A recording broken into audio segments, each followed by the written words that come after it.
got to get on a bus. Then you got to get to the hotel. All right, you got to check into your room.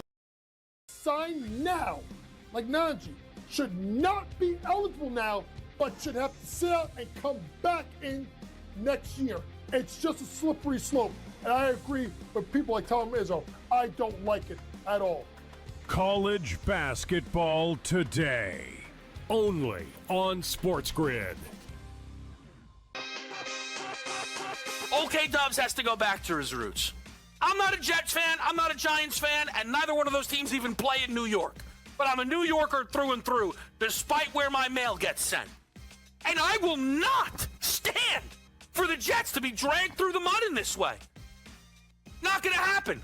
So Dante Moore, if you do leave, you should be so lucky to fly the plane. Game time decisions, only on SportsGrid.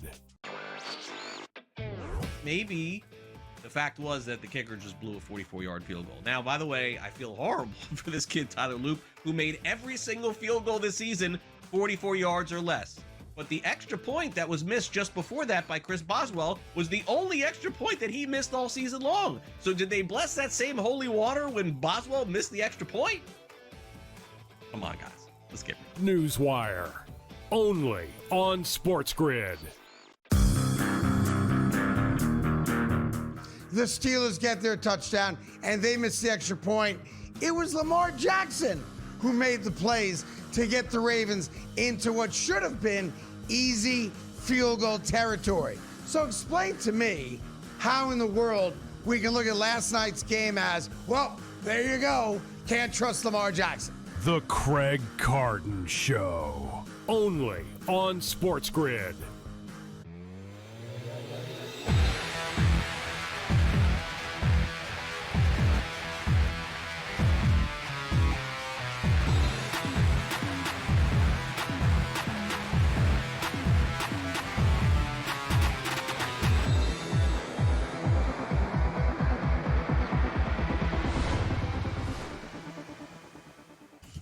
And welcome in. It is in-game live game day on a marvelous Monday evening. Scott Wetzel and Gabriel Morency for the next 2 glorious hours, right up until 10 p.m. Eastern time, watching, analyzing, and, of course, betting on the world of sports. Not a lot tonight, but there is certainly enough. We'll have some NFL preview before everything is said and done, some college basketball games, including a great Big 12 matchup. I got some NBA, full slate of hockey, including the PP, the public parlays in play later on tonight. We'll get to that.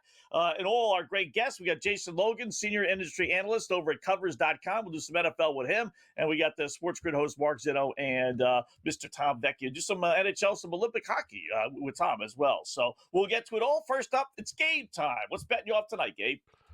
Well, as you stated, we have a big game tonight in the Big 12 with the Kansas Jayhawks and Texas Tech. And, of course, Kansas coming off their big win against BYU. And listen, the Kansas Jayhawks are a dangerous basketball team, but that big win against BYU almost left more answers needing to be out there and questions about Darren Peterson. Darren Peterson right now is minus 300 to be the top pick in the NBA draft.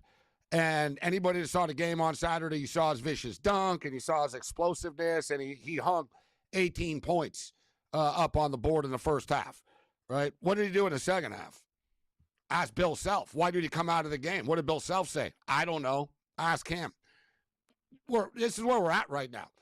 I got to, and listen, I was just reading about NBA scouts that were at the game, and everybody saying, listen, the kid's he's great when he plays and stuff, but it's pretty wild how he drops off. He plays 16 minutes in the first half. He's only averaged 10 minutes in the second half of games.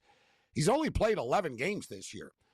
Like, if this isn't like red flag central as far as like what's to come in the NBA, and if this kid is already calling his shots as a freshman with Bill Self, checking in, checking out, playing when he wants, playing when he doesn't want, what the hell do you think is going to happen when you give this kid $100 million in the NBA? I think there's question marks about him moving forward, man, being the top pick in the draft just because about his durability factor. He's minus 300, guys. I think there's value on Cameron Boozer, plus 850. Dipe Santa's plus 280 right now. Darren Peterson's durability has to be called into question. Yeah, no two ways about it, man. That is one -3 to 1 bet I would not be making. That is for sure. Opening pickoff time. We got the 4 plays being Gabe is to start tonight. You're gonna have to dig deep here, but that's okay. We got some pretty good hunch plays. I wouldn't be putting the mortgage on these, but here we go. I'm gonna start with under 141.5 Bethune-Cookman and Alabama A&M. Yes, we're going deep, but trends are trends, right? A&M 9-1 under their last 10 home games. Also, Bethune-Cookman takes 2 to tango, right? On a nice 5-2 under run. Without seeing either one of these two teams play before, give me the under 141.5 BC at Alabama A&M. Oh, no, we're going to get to that in a second. We're going head-to-head, but I'm going to start off with Alcorn State and Escott State. These are D-Gen special plays here tonight off the top of the program here. Alcorn State. Listen, these guys, it's almost you'd have to do like a double and a triple take to say there's no way in hell this team has only played 3 home games this year. They've only played 3 home games this year. How is that even legal? I know there's not laws for this, but it's like come on. How is this possible? They've only played 3 home games. Guys, you look at the schedule that Alcorn State played. Unbelievable. Like they played everybody. Like you name a team, they played them. The paycheck game. These guys played like 16 consecutive road games to start the season. But we're getting 5.5 in this game here. So 5.5. Give me the underdog in this spot with Alcorn State, Scott. I think they can win this game outright. I thought about that one. I looked into that one. The line dropped just a little too much. It was 6.5, 7.5 earlier than the last time I checked. Did you notice they played 3 home games this year? I didn't notice it's that. Pretty wild. I didn't notice that, to be honest, as I always have. I didn't. And if you look at the teams they played everybody, like Baylor, Oklahoma, Texas Tech, like LSU, like just like murderers row, paycheck. I don't know how they're not rich considering all the paycheck games you guys have had, but I digress. Yeah. Next D-Gen special for me. How about Texas A&M Corpus Christi? Yes, I got to lay the 4.5 and Incarnate Word. Incarnate Word 1-7 straight up their last 8 games, and more importantly for us, 0-8 against the spread. They're awful not only on the court but with the boys in Vegas as well. Texas A&M takes 2 to tango, right? Corpus Christi 5-0 against the spread against Incarnate Word. They're also 16-4 straight up at home where this game is, and they're also 7-3 overall their last 10 games. I got a good team against a bad team. I got a good against the spread team against a bad team. The only thing that's fishy is this line went from 6.5 down to 4.5. I don't know who's betting on Incarnate Word, but give me Texas A&M Corpus Christi laying the 4.5 at home. It's a D-Gen special. Incarnate Word, pretty good football program. And in fact, Cam Ward played there. They were the only school. Think about that. Incarnate Word were the only school that gave Cam Ward a chance. He lit it up there. He transferred to Washington State, lit it up there, transferred to the Miami Hurricanes, and then ended up being the number 1 pick in the draft. So there's the moral of the story is don't 5-star recruit out of high school. All that stuff means nothing. You know how many 5-star recruits right now out of high school are working at Enterprise Rent-A-Car? A lot of them, if they're lucky, if they were smart enough to even work there. But that's another story. All right, so our next pick here, there's such D-Gen games here tonight, but we're going to go with Alabama A&M plus the 2. You talked about liking the under in the game, Scott. I think there's going to be points here, but listen, A&M, they're 4-1 straight up in their last 5, playing pretty good basketball. Bethune are hot. They're on like a 5-game win streak right now as well, but I'm looking at the home road splits here. I'm going to take the 2 with the home team. All right. My next one, how about Tennessee State laying 7.5 at home against Tennessee Tech? No doubt a big rivalry. It's been owned by State. They're 10-4 straight up and against the spread against Tennessee Tech. Tennessee State is also 13-1 at home. So they got a great home court advantage. And Tech is 3-7 against the spread their last 10 games overall. 7.5. It's a decent sized number, but I'm going to lay it. Give me Tennessee State against Tennessee Tech. So we're just talking about the Bethune-Cookman and the Alabama A&M game. The Bulldogs, Alabama A&M, no one's going to talk about them ever, but they are 10-8 against the spread. And it's funny because they're the under team between these two. I mean, Cookman's 10-10 as far as totals, but I like the over, Scott. If you look at Alabama A&M, as I talked about, over their last 5 games, their offense has come alive. They've scored 71 or more in all 5 games. Hell, they hung 100 on the board. They've been pretty consistent offensively, 83, 71. They had one game, 62, and then right back at it, 100, 73, 74, 80, 72. As we see, Alabama A&M's offense, the Bulldogs generally are getting into the low 70s, mid 70s on a game-by-game basis. Playing at home, I think they'll dictate the tempo a little bit. Give me the over 141.5. All right. Last one for me is actually going to be a hockey game. How about that? Give me San Jose. You pick them minus 115, 120, depending on where you do your shopping at Chicago. Blackhawks stink. We know that, generally speaking, especially at home. They're 11-19 at home where this game is. 1-7 their last 8 home games. They're 0 for 26 on the power play. Their last 10 games, they can't score. They're 2-8 their last 10, including 5 straight losses. And then I got a San Jose team that's actually a pretty good team. But they're battling for one of the top spots in the Pacific Division. 6 points, separating 6 teams from 1st to 6th. Give me San Jose minus the 115 or so. When you said a hockey pick, I thought, he's probably going to take the Dallas Stars, which I have here. Give me the Dallas Stars here in the spot against the Winnipeg Jets. Dallas looking to end strong going in to the Olympic break, and they own the Winnipeg Jets. They're 5-1 in the last 6. They beat them in the playoffs. The Stars are on a 4-game win streak right now. All the Jet games and Star games are generally close, but give me the Dallas Stars to beat the Jets tonight. All right, opening kickoff, we are in. Plenty more plays coming up. You're on the grid.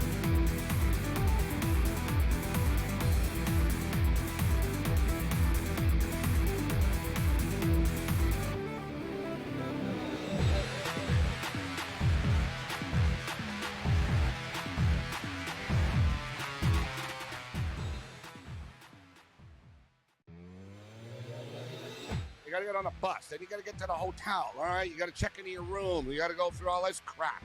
It's like, yeah, it's done for you, but it's still not like you're still sitting there. You're still in traffic. Yeah, you're still like, it's still 2 in the morning. You still want to be in bed, right? You're like, oh my God, I'm on some highway in Calgary right now. It's 3:30 in the morning, and we're playing against the Canucks tomorrow, right? Like, it's not as smooth as people always think. In-game live, only on SportsGrid.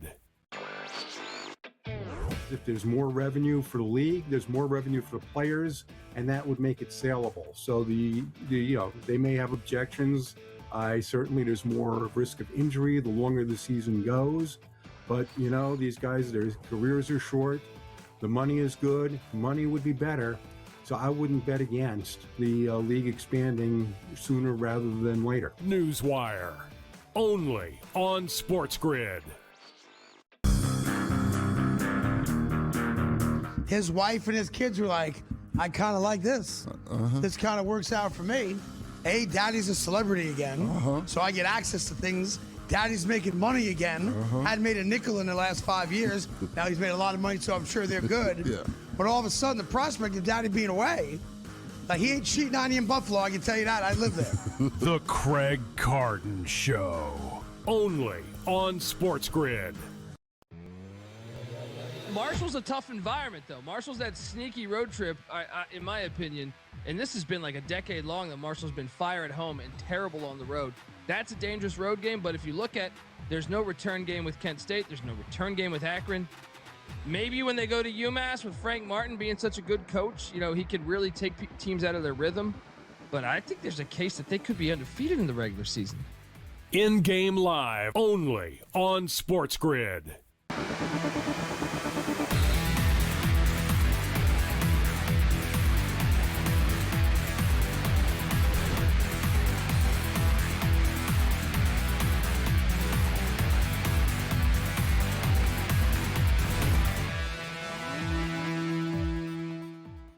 All right, welcome back in Game Live. Game Day here on the grid. Scott and Gabe just underway. To recap our opening pickoff plays, I got under 141.5 Bethune-Cookman, Alabama A&M. We're going to grab Texas A&M Corpus Christi, laying 4.5 against Incarnate Word. We're going to grab Tennessee State, laying 7.5 against Tennessee Tech. And then, how about San Jose, minus 115 against the Chicago Blackhawks? Celebrini versus Connor Bedard. Should we actually, who would have thunk that, right? San Jose, Chicago. Yeah, but actually, it's got a little limelight to it. So those are my opening pickoffs. What about you, Gabe? Yeah, and one of them will be going to the Olympics, and the other one isn't. And who would have thought that it would be Macklin Celebrini and not Connor Bedard that's on Team Canada? And even if he didn't get injured, I'm not so sure I don't think he was going to make the team anyways, to be honest with you. So something to think about tonight. Bedard's going to be fired up for this. So Alcorn State +5 for me. Alabama A&M +2. Bethune-Cookman and Alabama State, Alabama A&M over the 142, and the Dallas Stars minus the 150. And Scott, we're always talking about little angles and edges and stuff. They're not like, enemies or anything like that. Like, they weren't drafted in the same draft. You know what I'm saying? So it's not like they're judged like Ovi and Ovechkin and Crosby are joined at the hip. Certain like Magic and Larry. You know what I mean? Like certain guys come into the league, they're joined and they'll always be compared and they can't avoid it. It is what it is. Similar situation though here. You have back-to-back number one picks. They're from the same city. You know what I mean? They're both from Vancouver. Like, so it's like, yeah, I'm a legend, you're a legend, we're both here. Except no one ever really talked about Macklin Celebrini, right? It was Connor Bedard's been hyped up for the last 5 years, like the next Wayne Gretzky type thing. Like as a kid, he's been a phenom his whole life. Celebrini really wasn't talked about that much. Boom. And Scott, it's funny. They're, remember the fight with the kids the other day in Providence? Right. The hockey game. They had a game. Still crazy. They had kids playing, older kids. They had little older kids playing the other day at the intermission of Vancouver. And there's like the new Wayne Gretzky. This kid like dummied everybody. And it's a new kid from Vancouver. People are joking that, or he won't be on the Canucks. Like, so already you got some kid like that's lighting it up. Think about if you're a Canucks, Scott. You've always been like right in the middle. You make the playoffs, whatever. You had a good season 2 years ago. You won around. You went to Game 7 with the Oilers.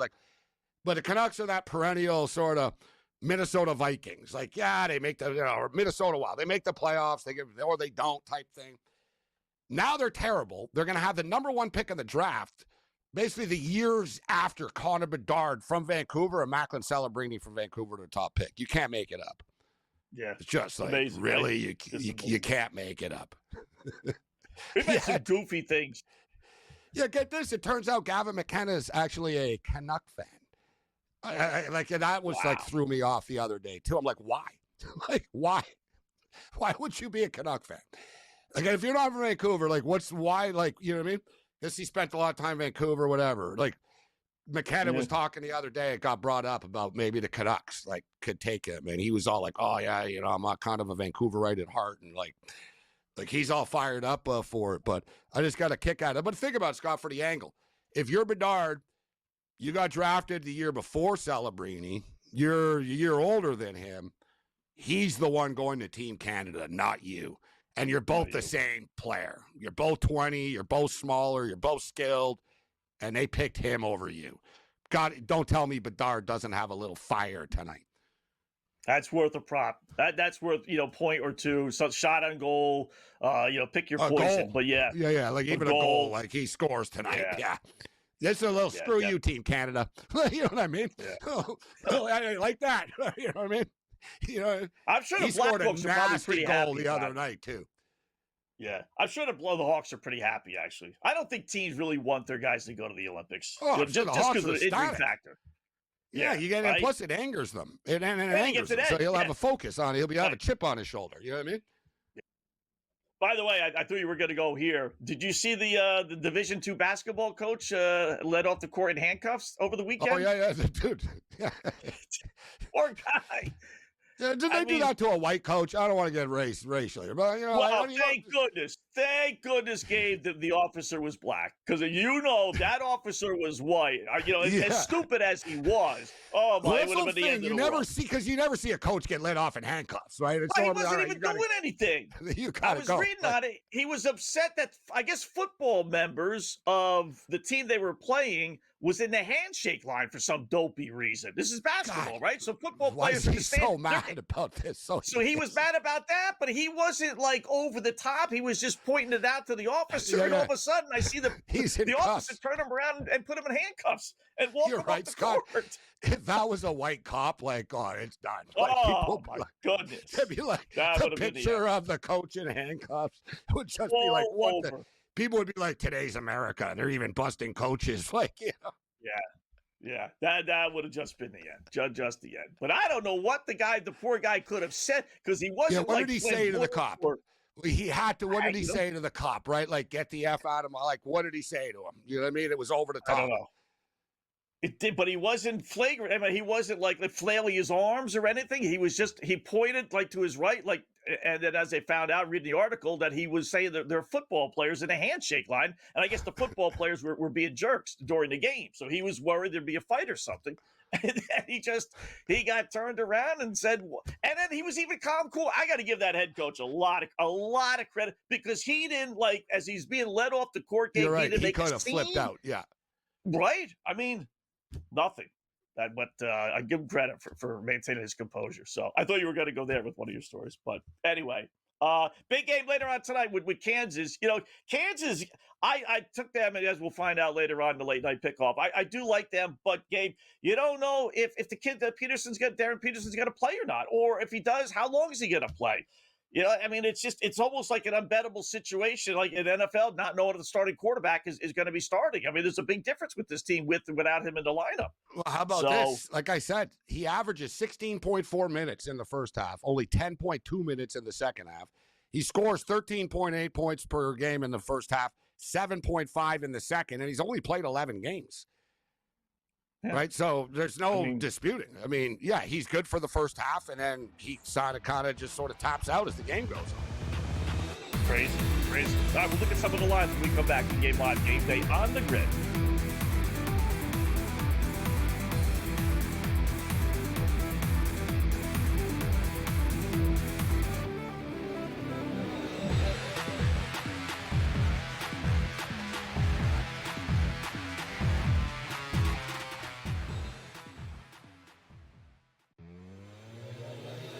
You got to get on a bus, then you got to get to the hotel, all right? You got to check into your room. You got to go through all this crap.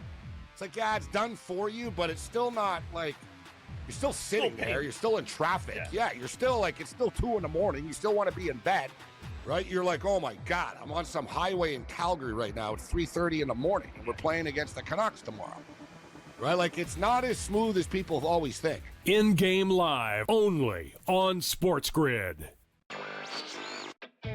If there's more revenue for the league, there's more revenue for the players, and that would make it saleable. So they may have objections. Certainly there's more risk of injury the longer the season goes. But these guys, their careers are short. The money is good. Money would be better. So I wouldn't bet against the league expanding sooner rather than later. Newswire, only on SportsGrid. His wife and his kids were like, I kind of like this. This kind of works out for me. Hey, daddy's a celebrity again, so I get access to things. Daddy's making money again. Hadn't made a nickel in the last 5 years. Now he's made a lot of money, so I'm sure they're good. Yeah. But all of a sudden, the prospect of daddy being away, like, he ain't cheating on you in Buffalo, I can tell you that. I live there. The Craig Carton Show, only on SportsGrid. Marshall's a tough environment, though. Marshall's that sneaky road trip, in my opinion, and this has been like a decade long that Marshall's been fire at home and terrible on the road. That's a dangerous road game, but if you look at, there's no return game with Kent State. There's no return game with Akron. Maybe when they go to UMass with Frank Martin being such a good coach, he could really take teams out of their rhythm. But I think there's a case that they could be undefeated in the regular season. In-game live, only on SportsGrid.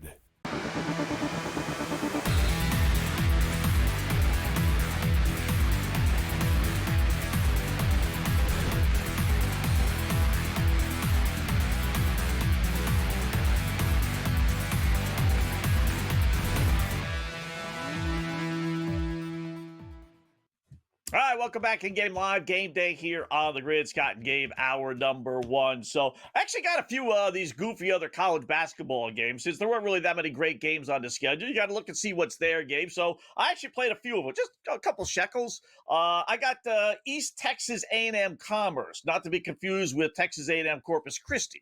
There are so many of these schools. So East Texas A&M Commerce, they're calling themselves these days. They're taking on New Orleans, laying a 1.5. Actually, I got the New Orleans. East Tennessee State is 2-9 straight up and against the spread. Their last 11 games, they stink. And New Orleans is on a nice little 4-2 straight up and 5-1 against the spread run. So I grabbed that one. And I took, what was the other one? Oh, Stephen F. Austin against McNeese State. Stephen F., how about this? You want trends, folks? 12-2 against the spread their last 14 games. McNeese State's pretty good, too, so it's a pretty good matchup. That's a hell of a But I run. grabbed Stephen F. Yeah, that is. Speaking of which, the Portland State Vikings are in action tonight, so a little bit later on again. Yes, they are. They covered last time.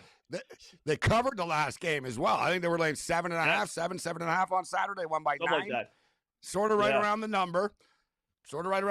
I'm looking for reasons to fade them all the time, to be honest.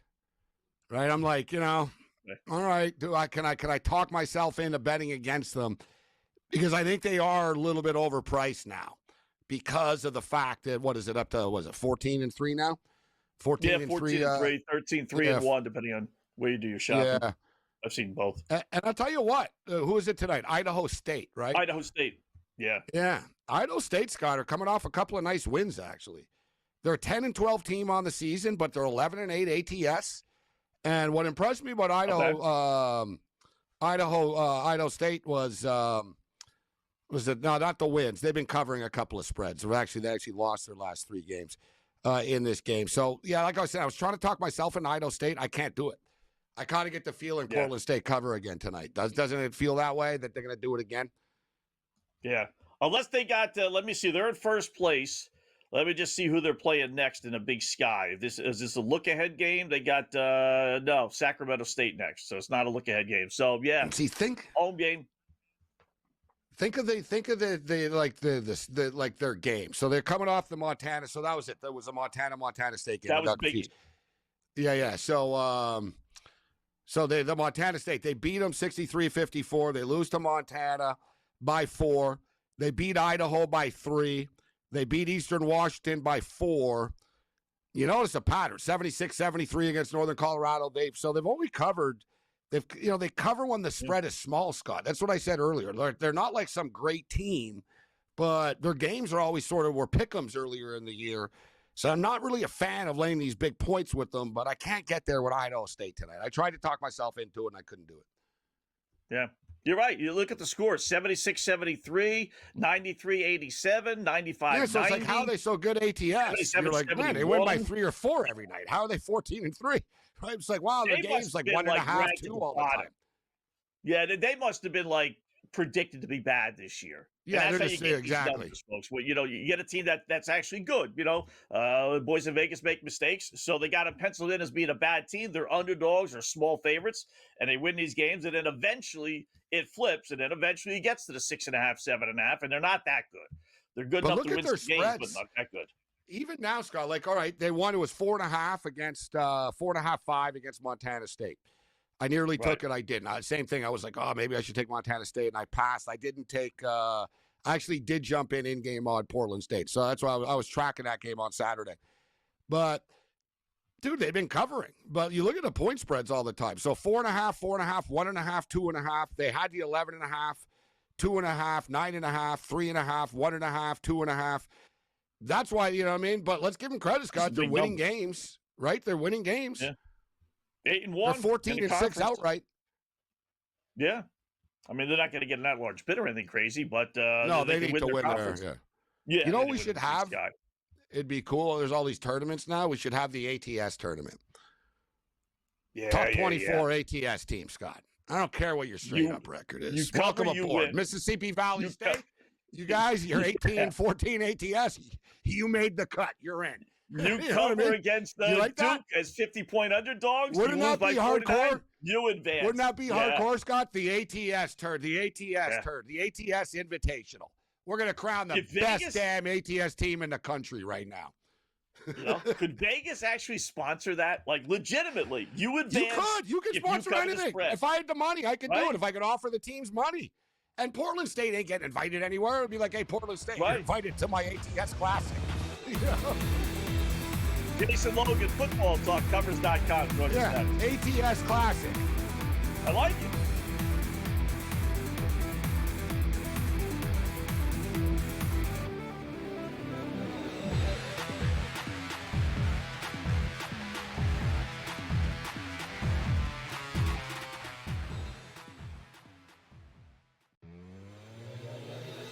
got to get on a bus. Then you got to get to the hotel. All right, you got to check into your room. You got to go through all this crap.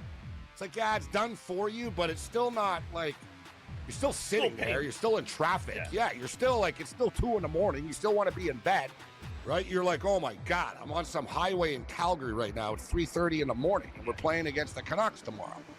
Right? Like, it's not as smooth as people always think. In-game live, only on SportsGrid. If there's more revenue for the league, there's more revenue for the players, and that would make it saleable. So they may have objections. Certainly there's more risk of injury the longer the season goes. But, these guys, their careers are short. The money is good. Money would be better. So I wouldn't bet against the league expanding sooner rather than later. Newswire, only on SportsGrid. His wife and his kids were like, I kind of like this. This kind of works out for me. Hey, daddy's a celebrity again, so I get access to things. Daddy's making money again. Hadn't made a nickel in the last 5 years. Now he's made a lot of money, so I'm sure they're good. Yeah. But all of a sudden, the prospect of daddy being away, like he ain't cheating on you in Buffalo, I can tell you that. I live there. The Craig Carton Show, only on SportsGrid. Marshall's a tough environment, though. Marshall's that sneaky road trip, in my opinion, and this has been like a decade long that Marshall's been fire at home and terrible on the road. That's a dangerous road game, but if you look at, there's no return game with Kent State. There's no return game with Akron. Maybe when they go to UMass with Frank Martin being such a good coach, he could really take teams out of their rhythm. But I think there's a case that they could be undefeated in the regular season. In-game live, only on SportsGrid.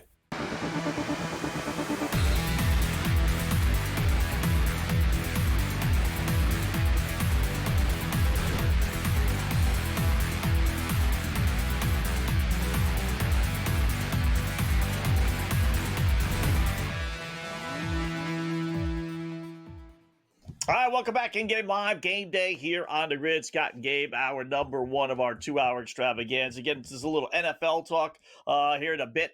So far, the line's, again, 4.5 and 45.5. That's stagnant. So we will be joined in a couple moments by Jason Logan, covers.com. What's going on, Gabe? The money line keeps climbing, though, if you'll notice. Yes. The point spread hasn't moved. It's been locked in at 4.5. The money line, though, keeps creeping up, man. It was 210, and it's funny because normally you figure the number would be correlated, right? It's like, all right, the money line, the point spread's this. That means the money line is that, which tells us there's a lot of money line plays coming in on Seattle. Back ends of parlays, money line. I've had a few guests that surprised me, actually, when I asked them about the game, and they said, I'm just taking the point spread out of the equation. I'm laying minus 210, or I'm laying minus 215. Yeah. Now it's minus 240. Minus 240. Wow. So that tells you, like, heavy money line action coming in on Seattle, more so than the point spread, because the point spread hasn't moved. Yeah. Now, you wonder if that's celebrities just getting involved, and celebrities, 100,000, 200,000 is nothing to them guys. They're all those losers are betting on the Patriots, too. Like seriously, like, who cares what Mattress Mac is doing? You know what I mean? So Mattress Mac I'm done with the Mattress Mac. That was a nice little story a few years ago, right? But, he's just hedging. He's not really, he's not risky. Is he betting? Yes. But is he risking $1 million? No, because he's going to win either way. I give him credit for it, but it's not like he's risky. Yeah, but he's also got a promo for the Super Bowl and stuff. So, like I was going to say, so unless you're in Houston and you're getting a deal on a mattress, who really cares what Mattress Mac is doing? Right. Yeah. So, yeah, that was, like I said, that was a good little story for a little while there. Oh, it's kind of cute. He's doing this and that. But in reality, and he's like a multi-gazillionaire. He's got like 5,000 stores or whatever. It's more than just mattresses. So, yeah. So that hasn't flipped. So it's 4.5 and 45.5. Interesting. I'm still, honestly, I'm leaning towards New England, but I'm still officially undecided, Gabe. I just, 4.5 points does seem like a lot to me. I don't think it's going to be a blowout. I don't think it's necessarily going to be a high-scoring game. I could see either team winning, and outright, either whether it's a higher or lower scoring game. A lot of it is Drake May. Is the real Drake May going to show up? Is he going to be hurt? Is he going to be injured? Is he going to play poorly like he has? Is the New England defense going to be able to rise up like they've done these last couple of games? Still a lot of decision processing for me. I got a couple days here, obviously, but I am leaning towards New England. What about you? I like Seattle in this game, and I think ultimately Seattle will cover. But you can't dismiss. I mean, there's a lot of things that are on the Patriots side. Number one, I'm not a fan of the fact that 11 ESPN personalities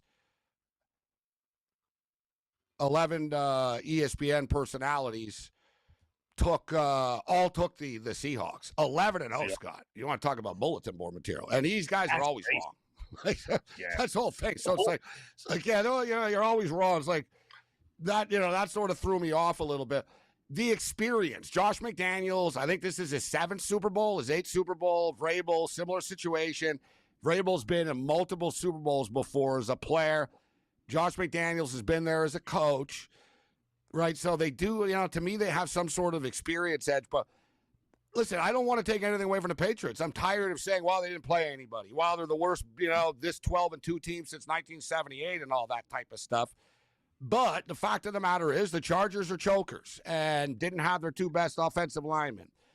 The Texans didn't have Nico Collins. And you got a bad weather game with Jarrett Stidham. This really will be the toughest test. And I can't get over the fact that it's pretty wild, guys. Going back to 1979, no team has come into the Super Bowl scoring less points per game in the playoffs in 3 games than the New England Patriots this year. Going back to 1979. But I can counter argue this and tell you, you know what? They also gave up the least points in 3 games since the 2000 Baltimore Ravens. Right? So, there's a lot going here. This is an interesting tidbit, guys. This is the 19th time that the number 1 scoring defense in the NFL has made the Super Bowl. So you can talk about yards this and yards crap, all this. I think that's all crap. Let's talk about how many points. Seattle is the stingiest team in the league as far as giving up points. So the 18 times that the number 1 scoring defense has been in the Super Bowl, Scott, they've won 14 times. 14-4. Let's get Jason Logan. If you don't want to overthink it, they say defense wins championships, Jason. What do you think? Yeah, I think I went with Seattle right out of the gate. I saw that look-ahead line at 3.5, so I figured this line was officially going to open around 3.5 or 4. So I grabbed -198 on Seattle the second it hit. Nice, and it didn't. It didn't long because it just went straight through. They didn't play around with 4. They went to 4.5. So there's a few reasons why I did take Seattle, both personally and based on strategy as well. That Seattle defense, I think Seattle can do kind of less things wrong in this game, where the Patriots going to need some things to happen. They're going to need Sam Darnold to have some bad turnovers. They're going to need a little bit of chaos ensued, and they have been really good at doing this. But personally, when it comes to Super Bowl, you have so many plates spinning. I just kind of go money line on any short spread just to kind of keep things simple. I was just saying this. Just be like, all right, I will lay the $2. You don't want to sweat it out. I'll lay the $2 not to screw around. But I will say at 4.5 and over, I've been with covers for 20 plus years now. I've been betting for a long time. When it comes to 4 and 4.5 point spreads, if I'm looking at the favorite, I do not lay the points. I go straight to the money line, knowing that it's -200. This has been a no man's land for football betting in the NFL, basically since 2015, since they moved the point after touchdown back. And 4 being kind of an underrated key number. We all think 3, 6, 7, 10, that sort of thing. 4 is very much a key number. And if you go and look at favorites of 4 to 4.5 since 2015, they win. They win at that normal rate, but they just don't cover the spread. It's like you're good enough to be favored by more than a field goal, but not quite good enough to cover a 6, and therefore you lay in the middle. And I will tell you, like underdogs of +4.5 cover the spread at a 55.6% clip since 2015. That's 6-3 in the playoffs as well. And this year, 4.5 point pups were 9-2 against the spread. They went just 5-6, but they covered the spread. So for me, like I said, I think some chaos has to ensue for the Patriots to win this game. And so I said, no, I'm not going to play around the points. I'll just go Seattle to win this one. mainly because I may not trust them to cover the spread. There's a lot of things that the Patriots are doing right now, and they're playing their best football right now, specifically on defense. That brings them very, very close to the way Seattle's playing right now. A big time bookie / odds maker once told me years ago, never bet a game when the point spread is 5. He goes, it's a crooked number, Morency. Like, they hate it. It's like you said, Jason, it's a dog. You almost take the dog or the money line, like you said. This is right? an ideal spot. They're roping you. But I wanted to say, bookmakers. At 4.5, Scott, look what they're done to us. You and I talk about not being scared to cross the 0 in a teaser. I don't want a teaser at plus 2.5. Right? Right? If it's 4, you do a 7-point teaser, you can get 3 at the back end. You can live with that. Right now, they took the teaser out of the equation. Now, the only way you can do it, you got to get into the exotics, Scott, if you wanted to get into like a teaser in this game. And unless you like this the is Patriots. An ideal spot for them to book this game, because if they see Patriots money, they can go down to 4. If they see more Seahawks money, they can go to 5, 5.5. We saw places like DK do a little exploration, a little price exploration at 5.5, and they took Patriots money. So they know if they need it, they can go up that high and it's going to come, and they can just keep this in that sweet spot, knowing that a very, very, I think it's like 3% of games will land 5. If the game lands 5, bookies get pooched. But chances are it's not going to land 5. The public is going to hit Seattle. The sharps will buy back as the public bets it up, is my call this week.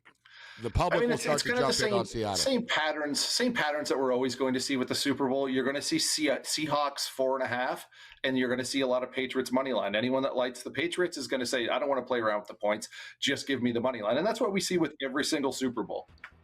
Yeah. Jason, hold that thought. We'll come back. I want to ask you about that. What would it take for people to maybe go off the money line? What line would it take? Talk with Jason Logan, Covers.com. More coming up.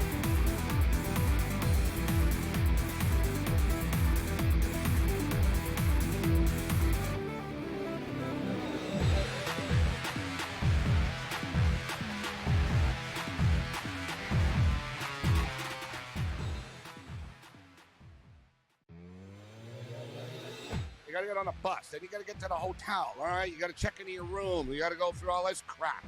It's like, yeah, it's done for you, but it's still not like you're still sitting there. You're still in traffic. Yeah, you're still like it's still 2 a.m. You still want to be in bed, right? You're like, oh my God, I'm on some highway in Calgary right now at 3:30 in the morning, and we're playing against the Canucks tomorrow.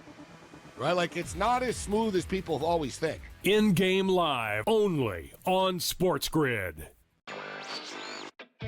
If there's more revenue for the league, there's more revenue for the players, and that would make it saleable. So they may have objections. Certainly there's more risk of injury the longer the season goes. But, these guys, their careers are short. The money is good. Money would be better. So I wouldn't bet against the league expanding sooner rather than later. Newswire, only on SportsGrid.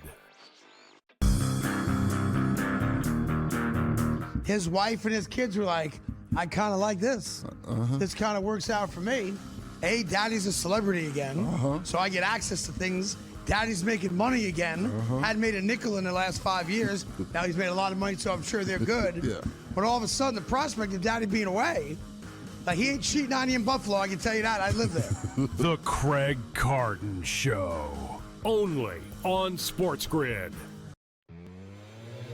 Marshall's a tough environment, though. Marshall's that sneaky road trip, in my opinion, and this has been like a decade long that Marshall's been fire at home and terrible on the road. That's a dangerous road game, but if you look at, there's no return game with Kent State. There's no return game with Akron. Maybe when they go to UMass with Frank Martin being such a good coach, he could really take teams out of their rhythm. But I think there's a case that they could be undefeated in the regular season. In-game live, only on SportsGrid.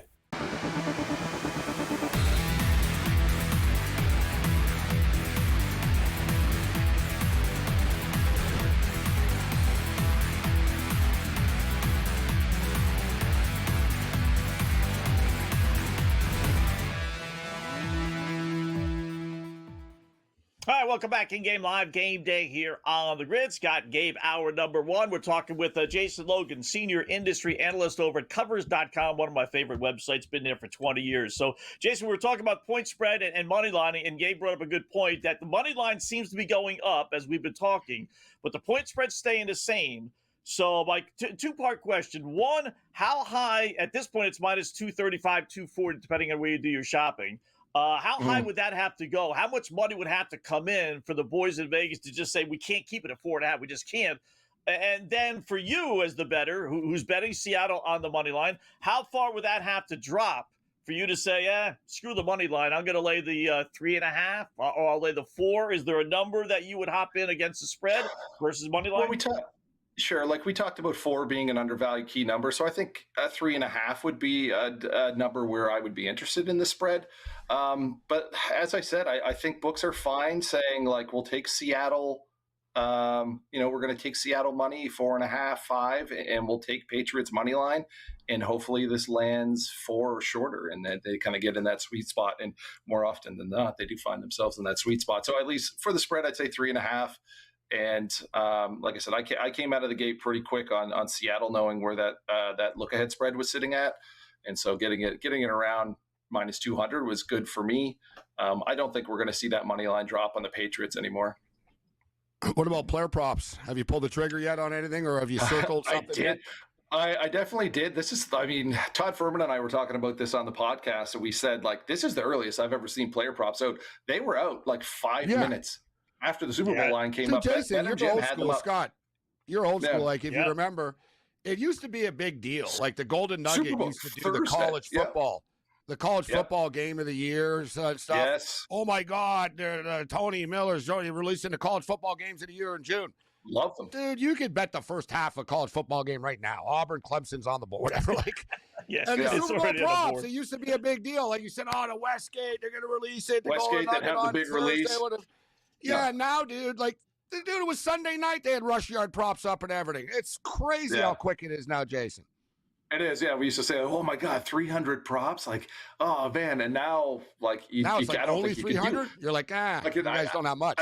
There's 300 props on the quarterbacks alone, right? Yeah, I mean, I definitely did. There were some props that I wanted to get down on. One big one that I like, and the market has actually moved away from this, and a lot of kind of respected projections are kind of on the other side of this, calling for the under. But I like the over for Raheed Shaheed, and I took the over on his receiving yards. It was 23.5. It's down to 20.5. I took his over on longest reception at 15.5, and then I took him to score a touchdown, which I think right now is about as high as 375. And this is a bet that I have had pegged since they picked him up at the trade deadline. He came over from the Saints, and I looked at Seattle's list of foes that they had coming, and all their foes, the 10 games that he's played in, have been against zone-centric defenses. Teams that are top 15 in zone, a lot of those teams, top 10, top 5 in zone rate, specifically when we talk about San Francisco and the LA Rams. And Shaheed is a guy who thrives against man. He's speedy, gets great separation, a guy who's able to take the top off of a defense, but he just hasn't played any man-centric schemes. What do we find in the Patriots? We find one of the highest rates of man. If we look at Shaheed's Darnold's really good against man too, Jason. Sort of jump in. Yeah. He's like ranked third in the NFL against man coverage. I was about to say, I took his over on completions based on this alone too. But with Shaheed, the last time he played a defense that played as much man as the Patriots play, it was against the New York Giants. Okay, not a great defense, but he had 114 yards and a touchdown, an 87-yard home run in that game as well too. So, and theoretically, this could all cash. His touchdown, his longest reception, and his over on receiving yards could all cash in one play. He could catch one ball for 55 yards. I think he's a dark horse, guys, and then boom, boom, boom, boom, for boom. the MVP. I think he's a dark horse for the MVP. Like if this game somehow, I think it's going to be a higher scoring game than people think. But if it does turn into, let's say it turns into one of these rock fights and it's, 14-10 in the fourth quarter and Shaheed pops a punt return for a touchdown, right? Boom, there's your thing. And he's 35-1 to be the MVP. We've seen it before. Desmond Howard won the MVP in the Super Bowl before. Randall L. won the MVP, right? You got these outliers of these players. Lower scoring game, make a couple of plays. Long shot MVP, 35-1. Yeah, and because you mentioned Sam Darnold's success against man as well too. Like I said, he's played a ton of zone. He's had 2 weeks to heal up from that oblique injury. He looked great against the Rams. He's only thrown for, I think, in his last 7 games, he's gone under 20 completions just twice, and one of those was against San Francisco in the divisional round, in which he was obviously injured because he couldn't throw beyond the sticks. So I took his over 19.5 on completions. I think that one is up as high as 20.5 at a lot of places now, but Mike Vrabel wants the ball in Sam Darnold's hand. They're going to sell out to stop the run. They've been great at stopping the run here since they got all those guys back on the line. I think they have to force Sam Darnold to make a mistake in order to even the plane in this game. And I think Darnold's going to be more than comfortable throwing against this man coverage.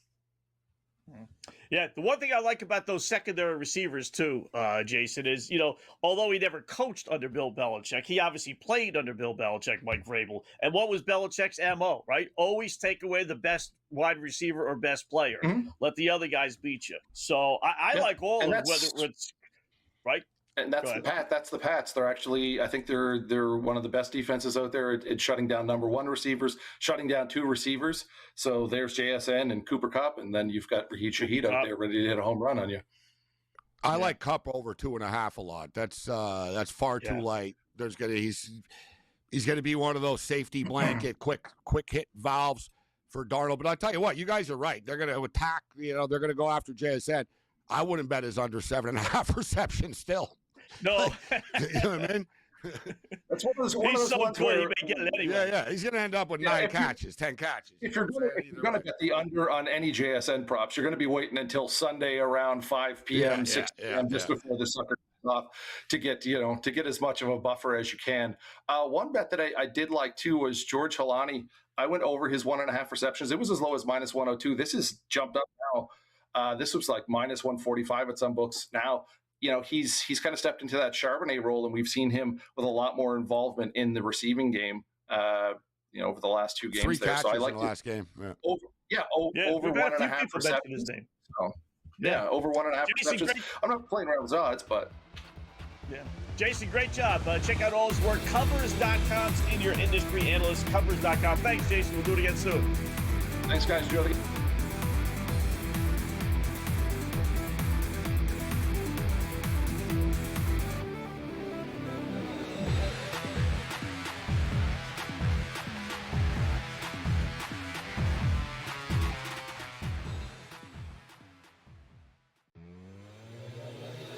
You got to get on a bus. Then you got to get to the hotel. All right. You got to check into your room. You got to go through all this crap.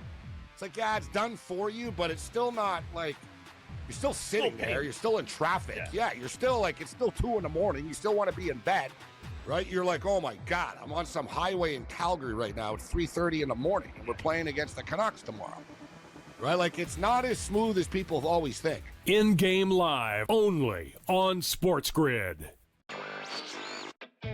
If there's more revenue for the league, there's more revenue for the players, and that would make it saleable. So they may have objections. There's more risk of injury the longer the season goes. But these guys, their careers are short. The money is good. Money would be better. So I wouldn't bet against the league expanding sooner rather than later. Newswire, only on SportsGrid. His wife and his kids were like, I kind of like this. This kind of works out for me. Hey, daddy's a celebrity again, so I get access to things. Daddy's making money again. Hadn't made a nickel in the last 5 years. Now he's made a lot of money, so I'm sure they're good. But all of a sudden, the prospect of daddy being away, like, he ain't cheating on you in Buffalo, I can tell you that. I live there. The Craig Carton Show, only on SportsGrid. Marshall's a tough environment, though. Marshall's that sneaky road trip, in my opinion, and this has been like a decade long that Marshall's been fire at home and terrible on the road. That's a dangerous road game, but if you look at, there's no return game with Kent State. There's no return game with Akron. Maybe when they go to UMass with Frank Martin being such a good coach, he could really take teams out of their rhythm. But I think there's a case that they could be undefeated in the regular season. In-game live, only on SportsGrid.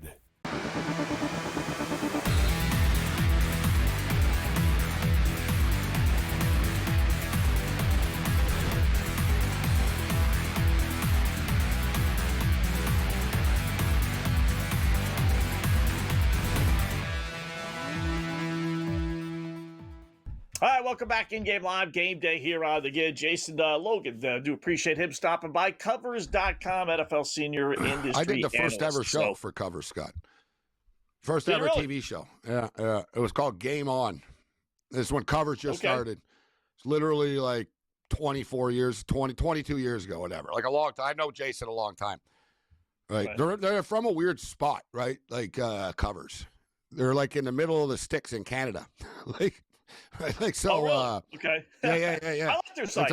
Honestly, I do like their site. I wouldn't say that if I didn't, but I do like it. It's the most consistent over the years, right? Yeah, and they give you a little summary. To me, it's the best gambling site for daily references. It really has like a ton of information. Really, if you want to start poking around too, like it's added a lot of stuff over the years, right? Vegas Insider used to be great. Yeah, but I don't know what they did, bro. Like they went on videos and whatever. Everybody says that, Gabe. Everybody says that about that. I don't site. understand. What did they do?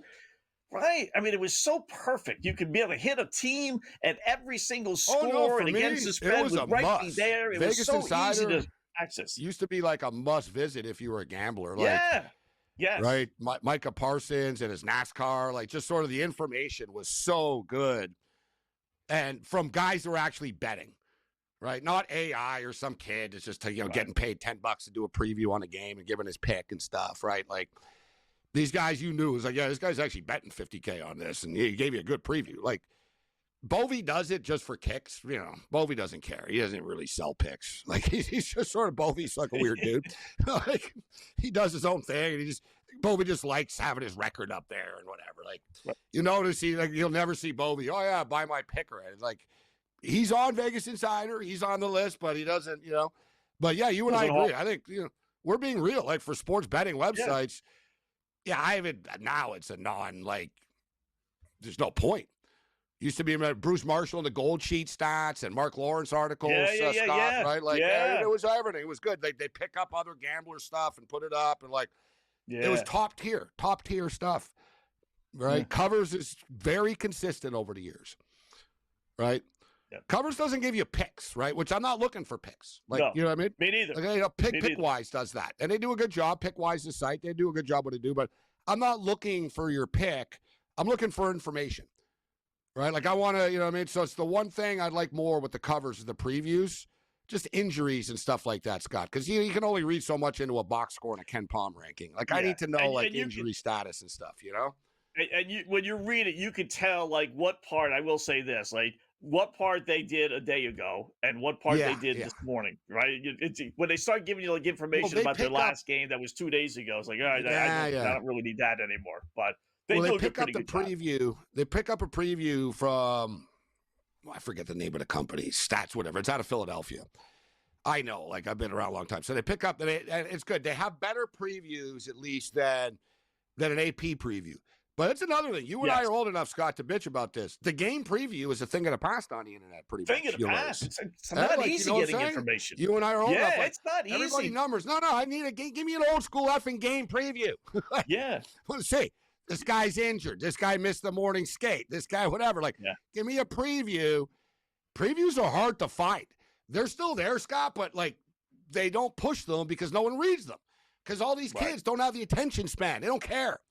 They don't want to know the details. What's the same game parlay? I got to get it in. Same game parlay. Yeah. Star player. It's like, hey, there's a nuance to this, kid. You know what I mean? Why don't you read what the coach is saying? You know what I mean? Why don't you read between the lines? I hate that. I miss the game previews. Yeah. Funny little story. I was reffing a basketball game last week. It was a 6th grade boys basketball game, and some kid said he likes Seattle. They were playing the Rams, right? and some other kid said, well, you can't bet them against the spread. You got to put in the same game parlay. I'm like, what? 6th grade, 10 years old. You're talking same game parlay. Yeah, that's about when I started. Yeah. Yeah. I saw the best text, Scott, the other day. One of these screenshots on Twitter. And it was sent from a buddy of mine, and it said, hey, I discovered you could do a single same-game parlay. And buddy was like, what do you mean? And he goes, I just bet on one game. The kid didn't know he was allowed to bet on one game. They brainwashed him so much with the same-game parlay advertisements. He thought that was what you did. He didn't know. Yeah, you can bet one game, kid. Oh, that's funny. That's how these sports books have made the money, everybody. Same game parlays. There's a reason why they push them. All right? Yeah. It's got a nice little sound to it. SGP, same game. The other one is parlay. the odds boost. The other one is an odds boost. I remember once I walked in live at a sports book. The guy told me these things never win. I was like the director of the book. He started laughing. He goes, they'll all bet it. No, it won't win.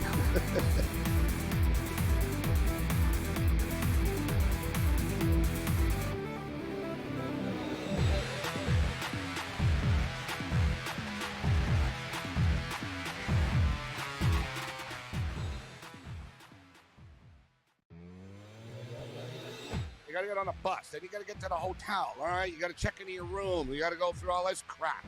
It's like, yeah, it's done for you, but it's still not like you're still sitting there. You're still in traffic. Yeah, you're still like it's still 2 a.m. You still want to be in bed, right? You're like, oh my God, I'm on some highway in Calgary right now. It's 3:30 in the morning, and we're playing against the Canucks tomorrow, right? Like it's not as smooth as people always think. In-game live only on SportsGrid.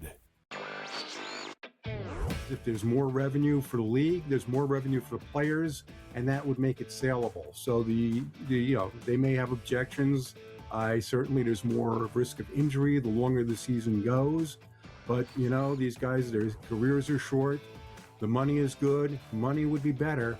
So I wouldn't bet against the league expanding sooner rather than later. Newswire only on SportsGrid. His wife and his kids were like, I kind of like this.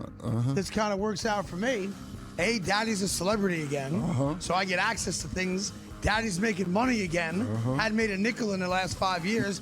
Now he's made a lot of money, so I'm sure they're good. Yeah. But all of a sudden, the prospect of daddy being away, like he ain't cheating on you in Buffalo, I can tell you that. I live there. The Craig Carton Show. Only on SportsGrid. Marshall's a tough environment, though. Marshall's that sneaky road trip, in my opinion, and this has been like a decade long that Marshall's been fire at home and terrible on the road. That's a dangerous road game, but if you look at, there's no return game with Kent State. There's no return game with Akron. Maybe when they go to UMass with Frank Martin being such a good coach, he could really take teams out of their rhythm. But I think there's a case that they could be undefeated in the regular season. In-game live only on SportsGrid.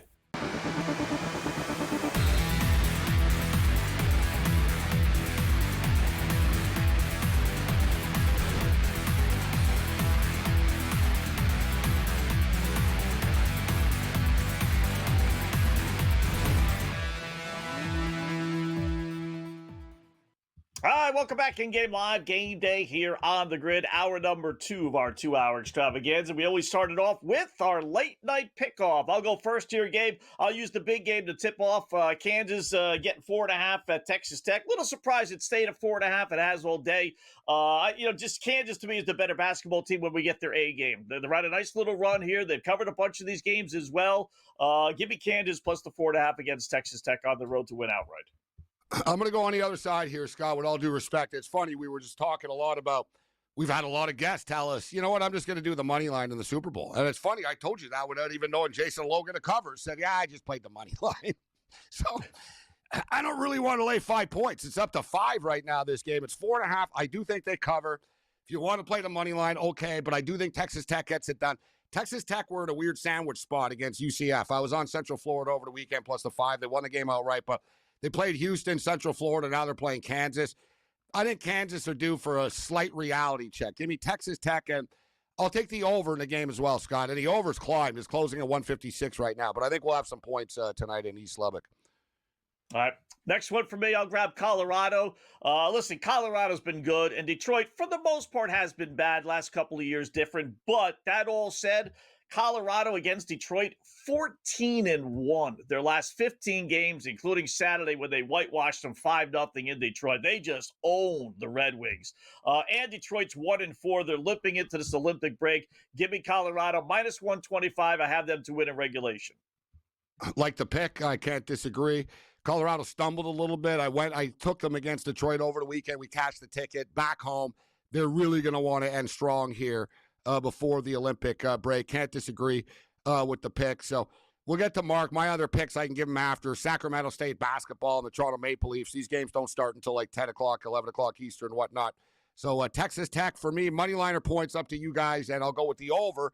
Kansas and Texas Tech, and let's see if Darren Peterson can stay on the floor, Mark Zinno, because kid's a badass. But let me ask you, would you draft him first overall, seeing the flags up, 11 games only, kid plays 16 minutes a night in the first half, 10 minutes averages in the second half, cramped up against BYU over the weekend.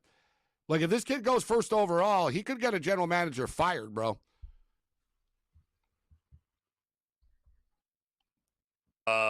Report and let the tape itself speak for how good of a player he is. I mean, that's the gamble and the roll of the dice you're going to take here. But if it scares a GM that much, they may be better off going with AJ DeBonsta or somebody else who's available or whatever it may be. I mean, it is a loaded draft coming up this year.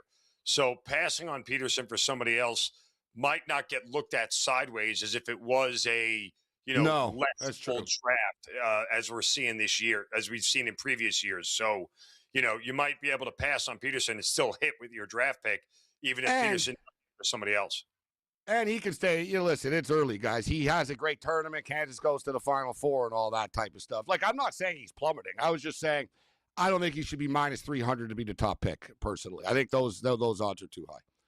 No, and I don't think Kansas is winning tonight either. So there's that. I mean, I think Kansas's numbers have been a reflection of the fact that they've played a soft part of the Big 12 schedule to start the year. I don't think you can get around that, guys. I mean, they don't. I mean, what's Kansas's signature win this year?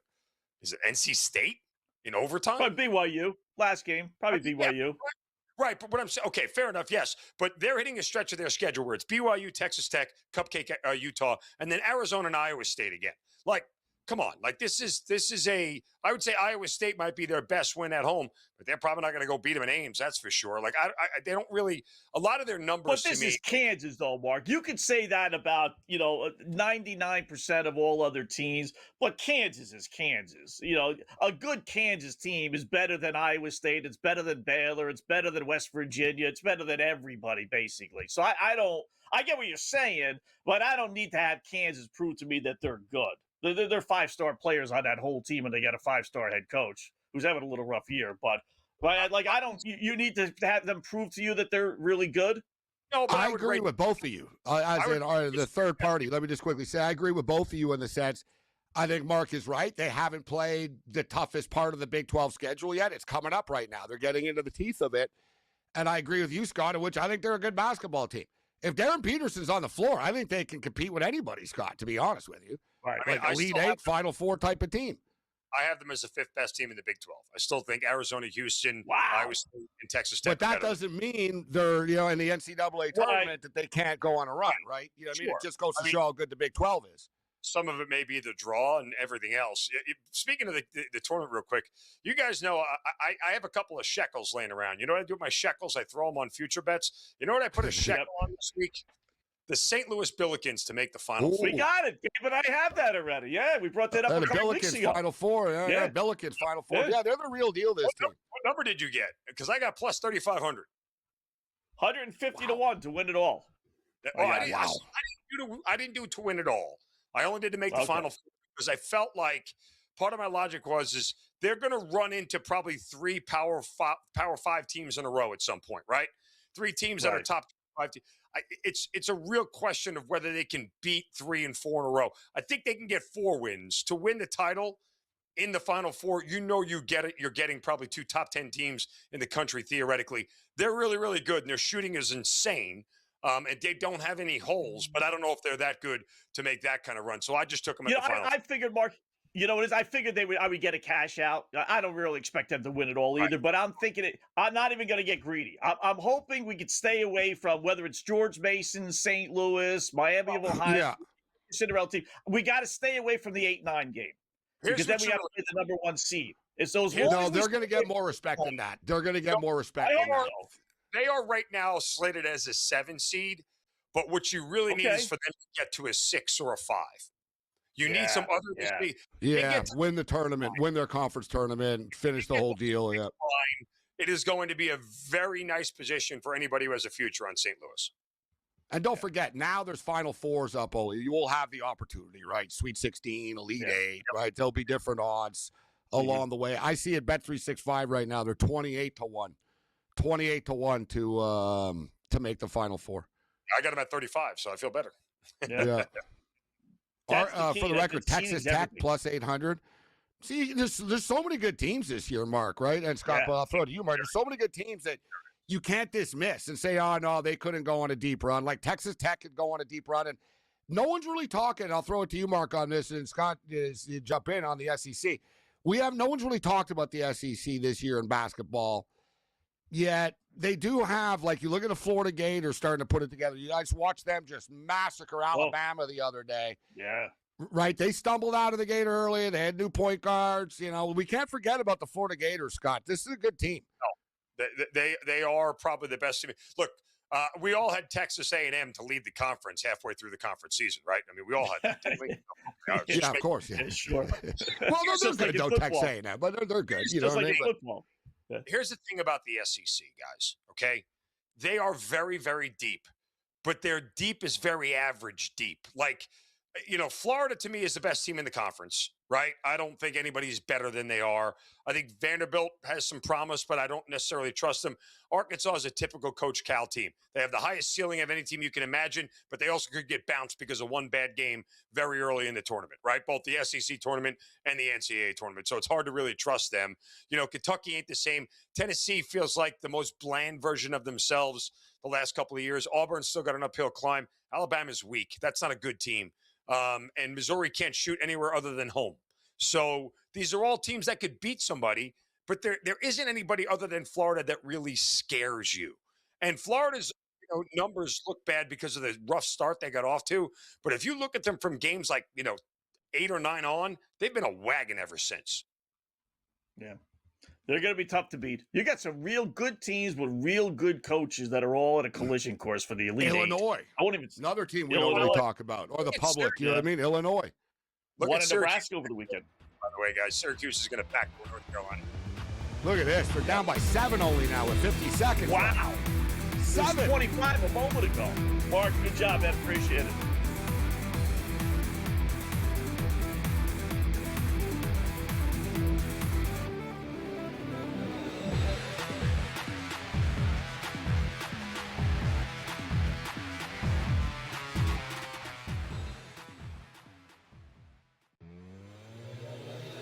You got to get on a bus. Then you got to get to the hotel. All right. You got to check into your room. You got to go through all this crap. It's like, yeah, it's done for you, but it's still not like you're still sitting there. You're still in traffic. Yeah. You're still like, it's still 2 a.m. You still want to be in bed, right? You're like, oh my God, I'm on some highway in Calgary right now. It's 3:30 in the morning and we're playing against the Canucks tomorrow, right? Like, it's not as smooth as people always think. In-game live only on SportsGrid. If there's more revenue for the league, there's more revenue for the players, and that would make it saleable. So they may have objections. Certainly there's more risk of injury the longer the season goes. But these guys, their careers are short. The money is good. Money would be better. So I wouldn't bet against the league expanding sooner rather than later. Newswire only on SportsGrid. His wife and his kids were like, I kind of like this. This kind of works out for me. Hey, daddy's a celebrity again, so I get access to things. Daddy's making money again. Hadn't made a nickel in the last 5 years. Now he's made a lot of money, so I'm sure they're good. But all of a sudden, the prospect of daddy being away, like, he ain't cheating on you in Buffalo, I can tell you that. I live there. The Craig Carton Show. Only on SportsGrid. Marshall's a tough environment, though. Marshall's that sneaky road trip, in my opinion, and this has been like a decade long that Marshall's been fire at home and terrible on the road. That's a dangerous road game, but if you look at, there's no return game with Kent State. There's no return game with Akron. Maybe when they go to UMass with Frank Martin being such a good coach, he could really take teams out of their rhythm. But I think there's a case that they could be undefeated in the regular season. In-game live only on SportsGrid.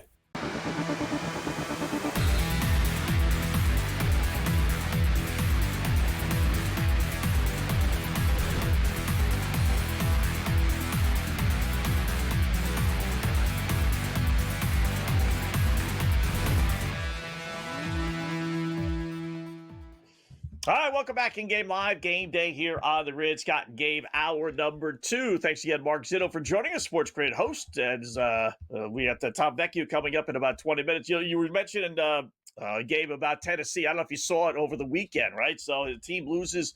They sent a clip out on Twitter how Rick Barnes. he jokingly, best right? line ever. But he caught himself.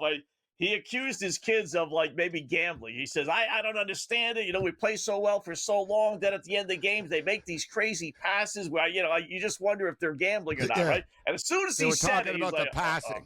And he goes, I Yeah, swear the sometimes passing, I the think the passing. kids are betting on these games. That's what he said. Yeah. And he sort of realized, I probably shouldn't He have said realized, he's like, ooh, he apologized twice. He really realized. So I've heard coaches use that before, right? But it's more private, right? They'll drop this was that at in a press huddles conference. courtside sometimes. What the hell's wrong with you? There's, listen, everybody's there's always been stories, but the Fab Five weren't a bunch of angels, and with the Michigan Wolverines, and there was a story about Steve Fisher just giving everyone the look, Scott, of what the hell are He you knows doing? what you're doing. What are you doing? If you don't think I know, you know what I mean? Sort of, the coach. How about the UNLV team? Remember the old UNLV team that's in the hot tub with the gambler? That was another one. Tarkanian Company. But imagine Yeah. how many coaches, Scott, must be thinking that privately sometimes. Yeah. On a team thinking, man, did the kid is he that dumb, or did he just do that deliberately? Because that's how you do it. You can't, if you're going to do it, you can't just start bricking shots. You can't throw 8 air balls in a row. So what do? You start doing stupid passes and stuff. You know what I mean? Stupid passes. And at the end of games. You don't do it at the beginning of your game because you're not going to play anymore. And, your team can still come back. You do it. You play well for 3.5 quarters or, 3.5 halves here. 2.5 halves, 1.5 halves. Another good little trick, Scott, is you just put yourself in a bad spot on the court. Yeah. That the coach Not knows hard. you're not supposed to do that. You know what I mean? Yeah. Go to the corner of the court and get yourself double teamed. Right. Just get all crazy. Oh, I lost the ball. Double teamed. You know what I mean? Jammed up. Yeah, you never should have been there in the first place. Right? I don't know. You've watched the Netflix of the documentary about there's the series where they have all different match fixing, the stories behind the scene, from Juventus and how they got to the referees and stuff. It was brilliant too, Scott. Juventus, the soccer power program there, legendary soccer team. They weren't fixing the game. So it wasn't like they were telling the ref, listen, we're going to win no matter what. They were getting to the ref the week before, Scott, and telling them to get players suspended. So basically, screw that team. Call a bunch of penalties and yellow cards. The game before, in other words, the game before they were getting to that ref, so the kid would get people started to catch on. Sort of like the Patriots this year. It's wow, you notice they got Gardner Minshew. Oh, they got Jared Stidham. I'm not begrudging the Patriots, but just being real. If you look at their schedule, 12 of their games were against rookie quarterbacks, backup quarterbacks, whatever. It was wow. Right. And so coaches it's the same fired thing. too. Someone said that a little exactly. something, but all the coaches fired with the Patriots too. Exactly. Yeah, exactly. Great point. So it's a long list. People want to poke holes in them, but people started cluing in Italy. They're man, every time Juventus plays, the other team's best players aren't playing all the time. They're always suspended, right? And then it caught on. No, they're not throwing their own games. They're actually getting to the ref in the other games before. Pretty genius, right? Because they know, if we fix the game, we're going to get caught. It's going to look bad. So no, right? And they had a lot of plausible deniability and stuff. They had him on tape, and he said that I wasn't threatening him, and it is Italy, Scott. So you're talking about the mob and all this, the real one too, right? So. They're in Italian. The guy told the referee association, if you don't do this, bad things will happen to you and your family. And he said, that's not a threat. He said after, that's not a threat. But he went to jail and stuff. They said, yeah, that was a threat. They said he said bad things will happen to him and his family. He said, no, I just meant professionally that it would be bad for him. Scott, there was another story where a referee screwed them over, didn't do what he was supposed to do. They told security to lock the guy in the basement of the stadium with a bunch of rats to send a message. They left him there for like 8 hours.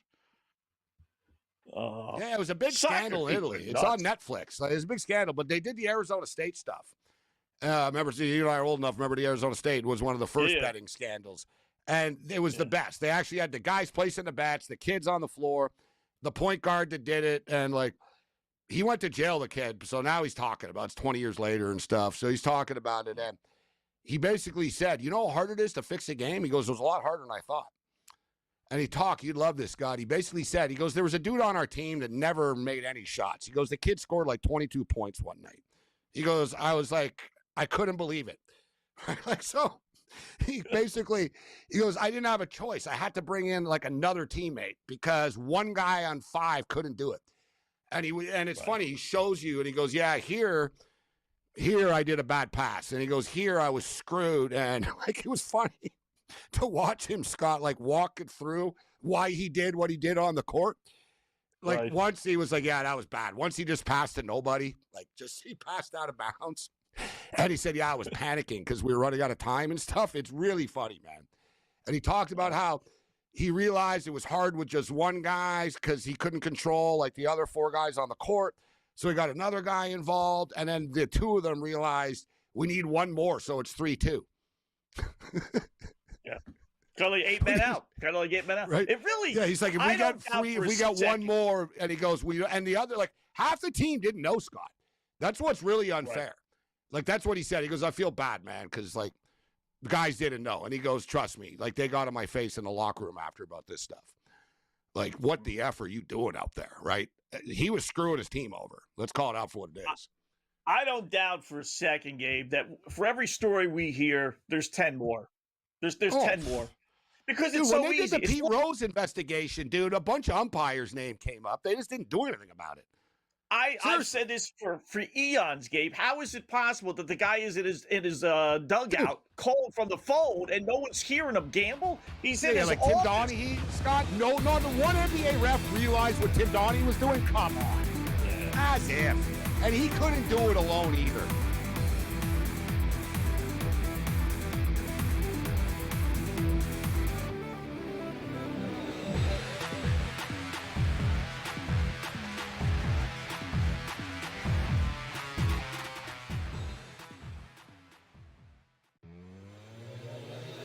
You got to get on a bus. Then you got to get to the hotel. All right, you got to check into your room. You got to go through all this crap. It's like, yeah, it's done for you, but it's still not like you're still sitting there. You're still in traffic. Yeah, you're still like it's still 2 a.m. You still want to be in bed, right? You're like, oh my God, I'm on some highway in Calgary right now. It's 3:30 in the morning, and we're playing against the Canucks tomorrow, right? Like it's not as smooth as people always think. In-game live only on SportsGrid. If there's more revenue for the league, there's more revenue for the players, and that would make it saleable. So they may have objections. Certainly there's more risk of injury the longer the season goes. But, these guys, their careers are short. The money is good. Money would be better. So I wouldn't bet against the league expanding sooner rather than later. Newswire, only on SportsGrid. His wife and his kids were like, I kind of like this. This kind of works out for me. Hey, daddy's a celebrity again, so I get access to things. Daddy's making money again. Hadn't made a nickel in the last 5 years. Now he's made a lot of money, so I'm sure they're good. Yeah. But all of a sudden, the prospect of daddy being away, like he ain't cheating on you in Buffalo, I can tell you that. I live there. The Craig Carton Show, only on SportsGrid. Marshall's a tough environment, though. Marshall's that sneaky road trip, in my opinion, and this has been like a decade long that Marshall's been fire at home and terrible on the road. That's a dangerous road game, but if you look at, there's no return game with Kent State. There's no return game with Akron. Maybe when they go to UMass with Frank Martin being such a good coach, he could really take teams out of their rhythm. But I think there's a case that they could be undefeated in the regular season. In-game live only on SportsGrid.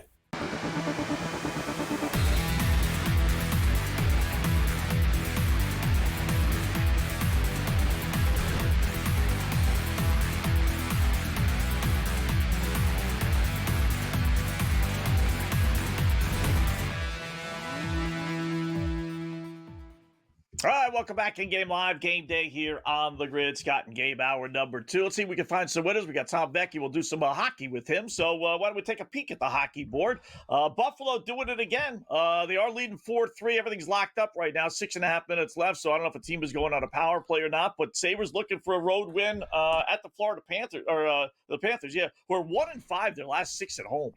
Boy, you just keep on thinking a team's got to kick it into gear, and it just it's not happening. But 4-3 Buffalo, that's locked right there. Capitals lead the Islanders 3-1.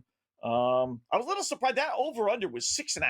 I don't know if we got both backup goaltenders, but an Islander 6.5 total is not. You don't see that too often. So I think playing to the under. 3-1.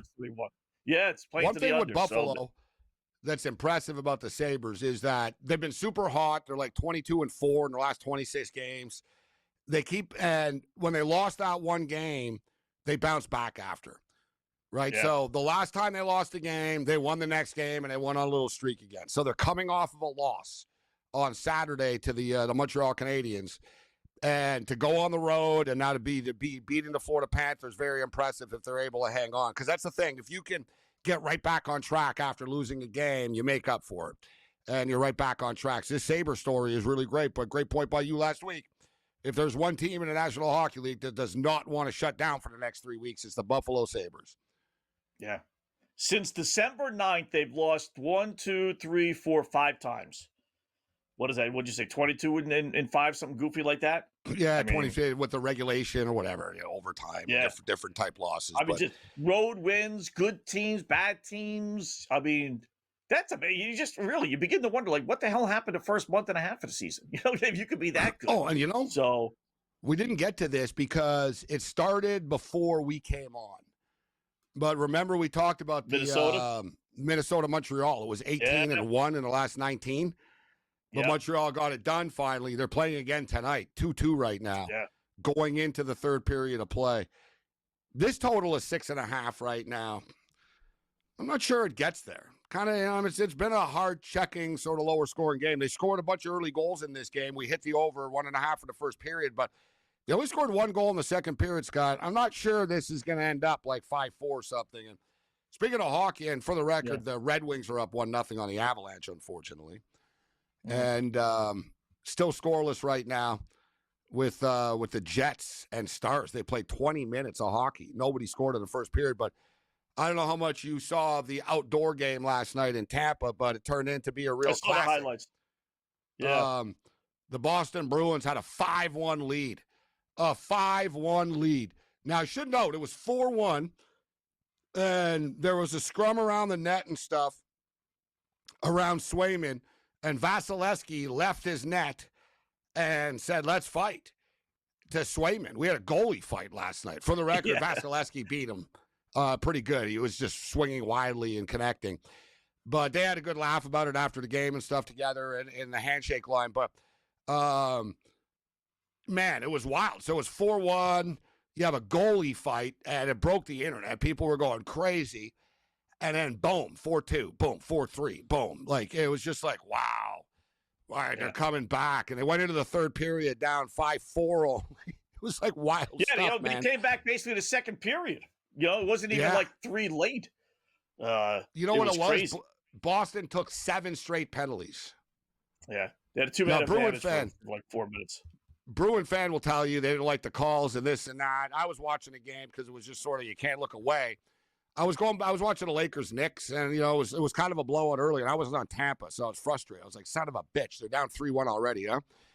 And I'm watching, and then it's 5-1, and I kind of, 4-1, I'm kind of giving up on it. And then by chance, I'm like, oh, God, there's a fight. So I got the goalie fight. And once the goalie fight, you could just sort of feel it. It was like, it's crazy how the goalie changed the momentum of the game, right? That's what, like, the role of the fourth line player, some fighter, tough guy on your team. We're losing 4-1. I'm going to go out there and just nail someone, or I'm just going to fight somebody just to change the direct culture of this game, get my bench fired up, whatever. And it was the goalie that did it. Of all people, Vasilevsky's like, hey, Swayman. And props to Swayman. Swayman could have waved him off and said, F you. I'm not skating out to mid-center ice to fight you. Right. But Swayman was like, yeah, let's go. So they took off. They went. And then right away. It didn't last like, long. 2 minutes It later, didn't last boom. long. Well, I tell you tell that to Swayman's face right now today. But right away, Tampa scored after, and you could just sort of be like, oh, boy, they got the momentum. And Boston did Boston things. They kept on doing stupid things and taking penalties. We'll talk to Tom Vecchio about it to see how Boston got screwed in overtime. Olympic hockey talk as well.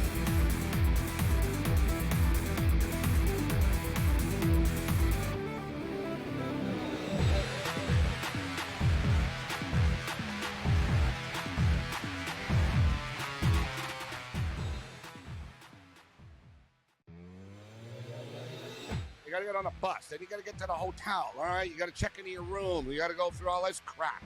It's like, yeah, it's done for you, but it's still not like you're still sitting there. You're still in traffic. Yeah, you're still like it's still 2 a.m. You still want to be in bed, right? You're like, oh my God, I'm on some highway in Calgary right now. It's 3:30 in the morning, and we're playing against the Canucks tomorrow, right? Like it's not as smooth as people always think. In-game live only on SportsGrid.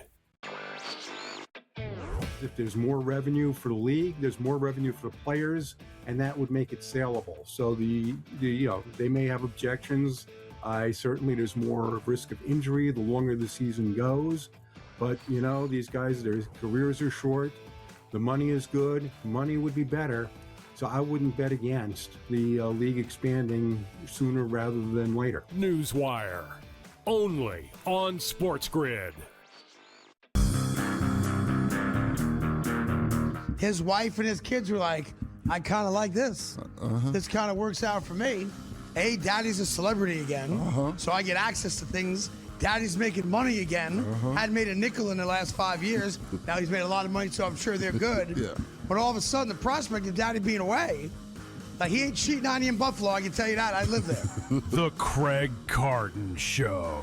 Only on SportsGrid. Marshall's a tough environment, though. Marshall's that sneaky road trip, in my opinion, and this has been like a decade long that Marshall's been fire at home and terrible on the road. That's a dangerous road game, but if you look at, there's no return game with Kent State. There's no return game with Akron. Maybe when they go to UMass with Frank Martin being such a good coach, he could really take teams out of their rhythm. But I think there's a case that they could be undefeated in the regular season. In-game live only on SportsGrid.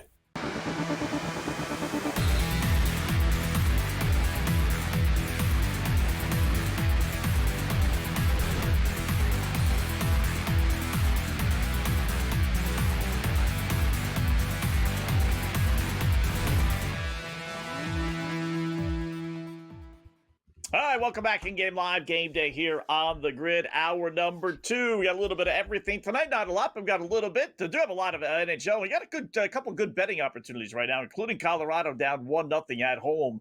2-1 favorite is now getting plus 106 on FanDuel. They're still in the first period. That's a pretty good bet in my eyes. Let's get some thoughts from Sports Grid host. You see it here all the time. Tom Vecchio. Talk some pucks with him. What's going on, Tom? How are you tonight? I'm doing okay. I did have the Panthers on the money line, and they're down 4-3 late in the third, so that's not going to come through. But other than that, we're coming up to the Super Bowl. It's honestly a great time to be a sports fan. We have the Olympics before World Baseball Classic and MLB season will be here. Like it's going to be a fun time of the year. Well, you bet against the Sabres, huh? You bet against the machine. Wow. They have certainly been good, but the Panthers back at home, I just like this as a bit of a bounce back spot for them. Time to right the ship and really just get things going in the right direction. And they started off hot with a couple quick goals, and it's been terrible since then. You mentioned it, Tom. Great time of the year to be a sports fan. You got the Super Bowl, which is awesome. Knuckle Mania for you BKFC fans, which is awesome. That you can see on the Grid on Saturday night. But the Olympics, so we got the men's ice hockey. It's really getting a lot of attention this year, coming off the Four Nations, and especially last night too. You couldn't have written a better script for the winter outdoor game, sort of leading into the Olympics for television coverage. But we don't have to wait long, guys. Women's ice hockey starts on Thursday this week, right before the opening ceremony on Friday. Mixed doubles curling starts on Wednesday morning, and for the record, we love Italy. All right, I've told too many people about it. They're no longer plus money, but Italy, the mixed doubles pair in Italy, they went 11-0 in the last Olympics to win gold. They just had the World Championships. They went 11-0 again. They've never lost a single match. They're 22-0, and it's in Italy. It starts Wednesday morning, so you got to get your bets in overnight Tuesday night because it starts early in Italy. But I can't wait. Women's hockey, men's ice hockey. But what are you looking at, Tom, for men's ice hockey? So, men's ice hockey, I said it this morning on the early line with Joe and Donnie. To me, it's Canada 1A, Team USA 1B. There's a very minor separation. I believe Canada is the better team. It really comes down to the goaltending for Canada and then really how the defense for Team USA, if they were to meet in a gold medal match, how the defense from Team USA would mitigate the offense from Team Canada. That's how I think it should be. Then we're looking at another tier of teams with Sweden, Finland, and in my mind, Czechia. I think Czechia is very live to win a medal, and I think ultimately, I don't think Finland's strong enough. Missing Sasha Barkov is a huge loss for them. They have a good team. That's just what it comes down to. They have a good team. It's not great. I believe Sweden's the third, maybe the fourth best team, and I think the Czechs are live for the bronze medal. I think it's going to be Sweden, Czechia, and I think Czechia comes away with the medal. I'm going to throw it at you guys. Listen, I think Canada or the USA as stacked as they are, right? It's going to come down to a single elimination game. You can lose once in your opening group and stuff like that. So you don't lose once and you don't win a gold medal, but you lose once, but then you get into the knockout stage after, and anything can happen with a hot goalie. I do agree. I think Czechia/Czech Republic, super dangerous. Mm-hmm. Dude, they beat Canada. They've beaten Canada in the World Junior Championships 3 years in a row. 3 years in a row. They beat Canada in the 1998 Olympics. You go, oh, that was different. Yeah, was it? Canada had Wayne Gretzky, Ray Bourque, Eric Lindros, Steve Yzerman, and they still lost, okay? So, wow. Canadians sort of get overly confident about this stuff. I'll put it this way, Scott, from a Canadian perspective, last year the World Championships happened, so it's in, right. Not everybody in the NHL is there, but April, May. By chance last year, they were freaking stacked, right? They had Nate McKinnon, Sidney Crosby, and Macklin Celebrini. It was essentially the Four Nations team with a couple of guys not there. They lost to Latvia, okay? 2-1, because the Latvian goalie got hot. My deal is, I don't know who's going to play who when we get there, Tom, and the groups and all that, but I got Sweden making it to the gold medal game. I'm going to say Canada versus Sweden for the gold. Okay. I was looking at the teams and I was trying to put them in tiers and Latvia, I think, to me at least, is in the same tier, maybe slightly ahead of Germany. Germany, on a line-for-line basis, Germany's good when you have Stützle, Draisaitl, and probably Paterka, and you throw Mo Seider, you're running that power play. That's a good line. They just don't have enough depth. Latvia is interesting. And their starting goalie, I don't know if it's going to be if he's going to be starting for them, but that would be my concern because did he play in the World Championships last year? Is he the hot goalie that they ran into? Because to me, Merzlikins came over when he came to the Blue Jackets and he had a ton of hype. And I remember when he signed, and he really just hasn't lived up to it in my mind. So the goaltending would be the issue for Latvia. I think they can score a little bit. They just don't have enough defense. Guys, Sweden, let me just throw this out here, Scott. Let me just watch first. If you're wondering about Team Sweden, their defensemen, Victor Hedman, Rasmus Dahlin, Erik Karlsson, Gustav Forsland. Pretty good. Yeah, they're good. The one thing with the Swedes, sometimes they lack team chemistry. They're moody. They're just moody dudes. You know what I mean? They are. So it's they're not always on the same page. It's I think playing in Europe is going to energize them. I think, and don't forget too, Sweden too, guys. They're the outlier that have won these gold medals, guys. Just for the record. Right, Sweden have won 2 gold medals, pro versus pro, Scott. Yep. Think about that. Yeah. Right, 2 times, not once, twice. 1998, 2006. Sweden are not intimidated by Canada or the USA. No. All right, so how does this? I've not done my research yet on this, right? So walk me through this, Tom. We got 3 groups. So how are we having a format of 3 groups? How? So don't you need 4 groups? So you have 2 on 2. No, how does this work? The winner of each group gets a bye, and then the next best team of any of the groups is that 4th team to get a bye. and then the remaining 8 teams play each other. So, 4 matchups. Those 8 teams play in the first round of the bracket, and then the 4 move on to play the 4 teams that have a bye. So winners of Group A, B, C, and then the next best team from any of the groups is the 4th team to get a bye. And how do they determine who the next best team is? It will be goal differential.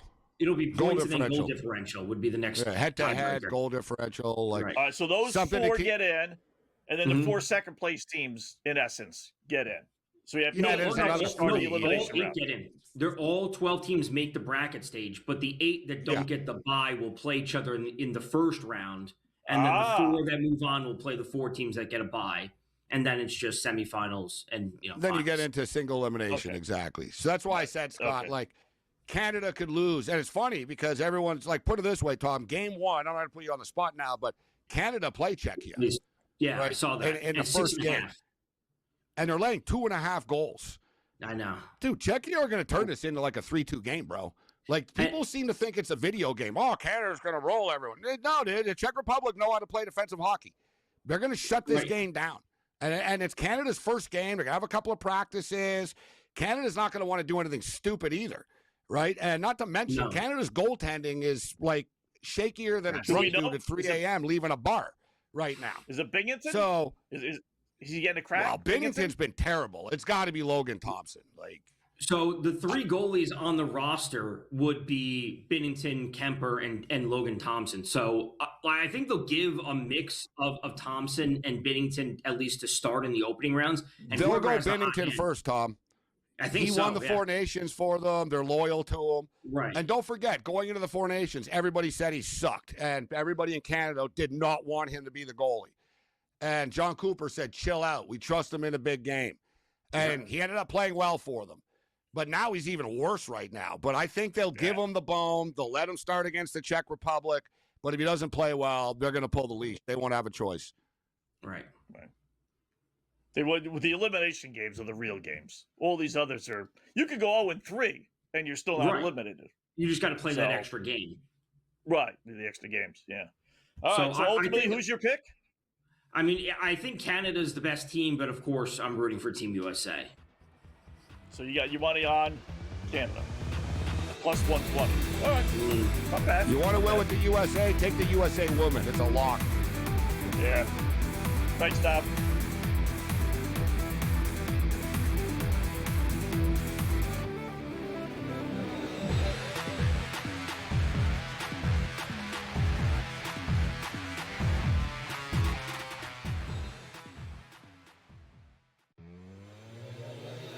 You got to get on a bus. Then you got to get to the hotel. All right. You got to check into your room. You got to go through all this crap.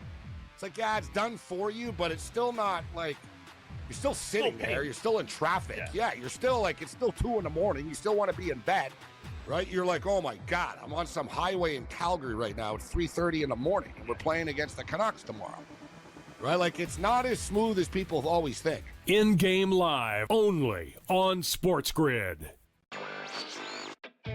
If there's more revenue for the league, there's more revenue for the players, and that would make it saleable. So they may have objections.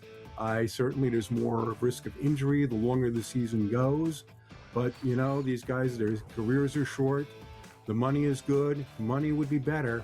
So I wouldn't bet against the league expanding sooner rather than later. Newswire only on SportsGrid. His wife and his kids were like, I kind of like this. This kind of works out for me.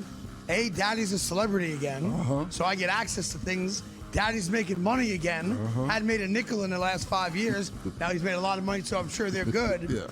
But all of a sudden, the prospect of daddy being away, like, he ain't cheating on you in Buffalo, I can tell you that. I live there. The Craig Carton Show. Only on SportsGrid. Marshall's a tough environment, though. Marshall's that sneaky road trip, in my opinion, and this has been like a decade long that Marshall's been fire at home and terrible on the road. That's a dangerous road game, but if you look at, there's no return game with Kent State. There's no return game with Akron. Maybe when they go to UMass with Frank Martin being such a good coach, he could really take teams out of their rhythm. But I think there's a case that they could be undefeated in the regular season. In-game live only on SportsGrid.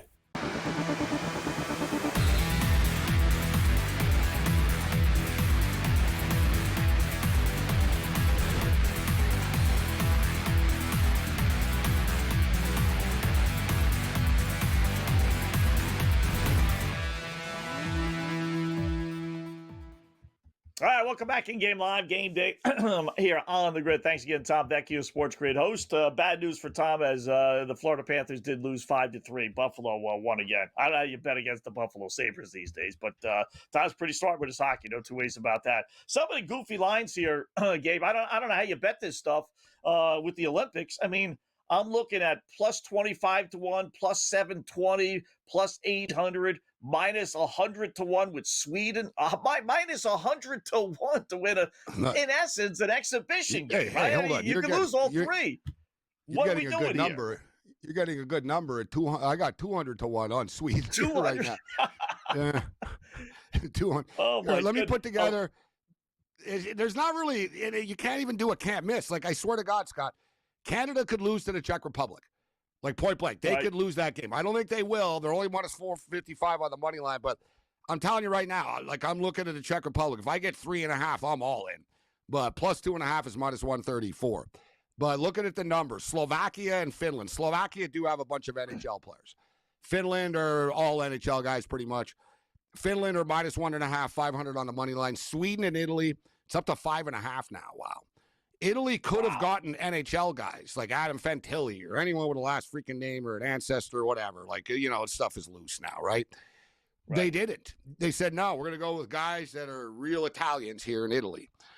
It's like, all right, you have a hockey league and stuff like that, but it's not going to end well for you against all these NHL players. But they want to die on their own sword. God bless them. Sweden are laying 5.5. Sweden are in a group with Slovakia and Finland. They're not going to take it easy on Italy. Like, I could see them winning like 7-0 or something. And it's funny I say that, Scott, because the total is 6.5. Right? That's sort of the correlation. Right? And when Gabe said also, when Gabe says they're laying 5.5, what that means is that's what you need to lay in order to get it to be a minus 110 bet. Right? You could lay 1.5, but it's like still a point 22 spread. To 1. So to get it down to a regular bet, 5.5 goals. They got to win by 6 goals. Yes, you got to win by 6. Yeah, wow. Went by 6. Switzerland and France. Switzerland are minus 3.5. Yeah. Total 5.5. I could see Switzerland winning like 5-0 or something, 4-0. Czech Republic, Canada, total 5.5. Bro, I could see this game being a 4-3 game. I think 5.5 is too light. USA like 3.5 to Latvia. Latvia are scrappy, man. They're not easy. Right. Like I'm telling you. Like I'm leaning the Latvia plus 3.5, and Germany will beat Denmark, but you want crazy numbers, Scott. How about the women? Like you want to talk about like, all right, how do we bet these games? Monstrous. I'm actually surprised. USA is only 3.5 against the Czech Republic's women. That's the lock, Scott. You want a lock? So listen, guys.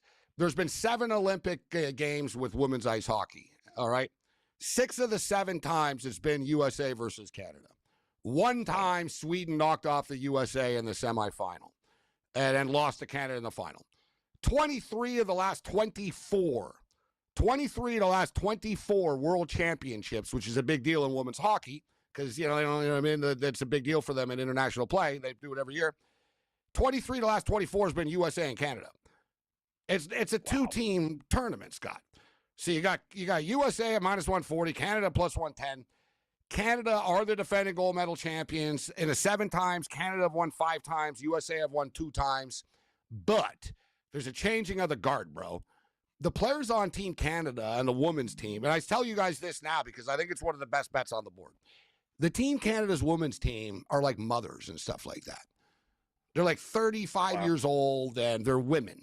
Like they're in the PWHL, and they're good, and they're still elite players, and they're amongst the best in the world. But they're grown women, and they're older.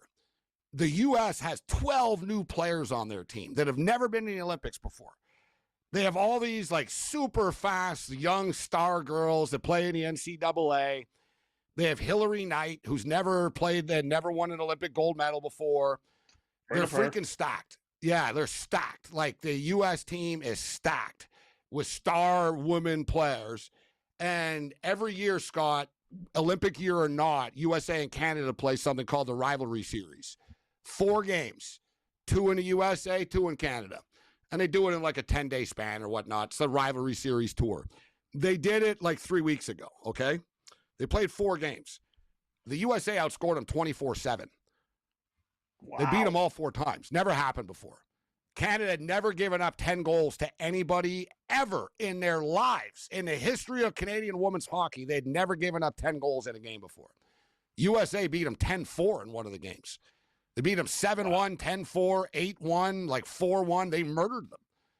Like there was, one of the games was like 7-3 or something like that. Like they murdered them. And it's only minus 140, Scott. The USA women are winning the gold medal, bro. I'm telling you right now. Yeah. Canada will win silver, but the only way Canada wins is that the goalie, and she's the goalie of the Vancouver Golden Eyes, if she stops like 50 pucks or something, which she's really good. But USA women is a slam dunk. Parlay material if you want, Scott. Super Bowl type stuff. Or at minus 140, you can play it outright.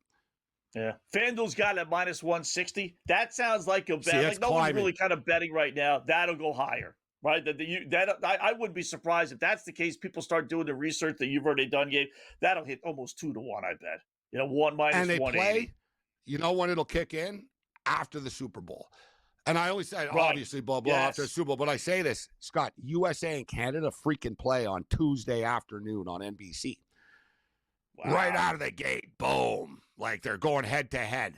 That's not an elimination game, but it's freaking big. Like. NBC did this deliberately. Like, oh, yeah, we want Canada, USA to open things up. Because, the Olympics start, Scott, but post-Super, no one's paying, Super Bowl weekend. Yeah. So that Tuesday morning, Tuesday afternoon, USA versus Canada women's hockey, everyone's going to bet on the USA. Like you said, all these American sports books and stuff, NBC is going to be pushing it all weekend, Scott. USA women's hockey on Tuesday against Canada. Everyone's going to take the USA. The number's going to go up. By the way, if you want to throw a flyer, right, men's hockey, Latvia on the money line plus 800 against USA, France on the money line plus 720 against Switzerland, and Italy on the money line against Sweden, 25 to 1. That 3-legger for $10 will pay you $19,178 for not a $10 bad. bet. Why not? You just what's not? Hey. That's why the miracle of ice happened in the Olympics, right? Miracle of ice. There you go. Even if you get one, the first one, if you get the first one, you'll be nervous for the next 2 or 3 days. You take every dog. See what happens. Yeah.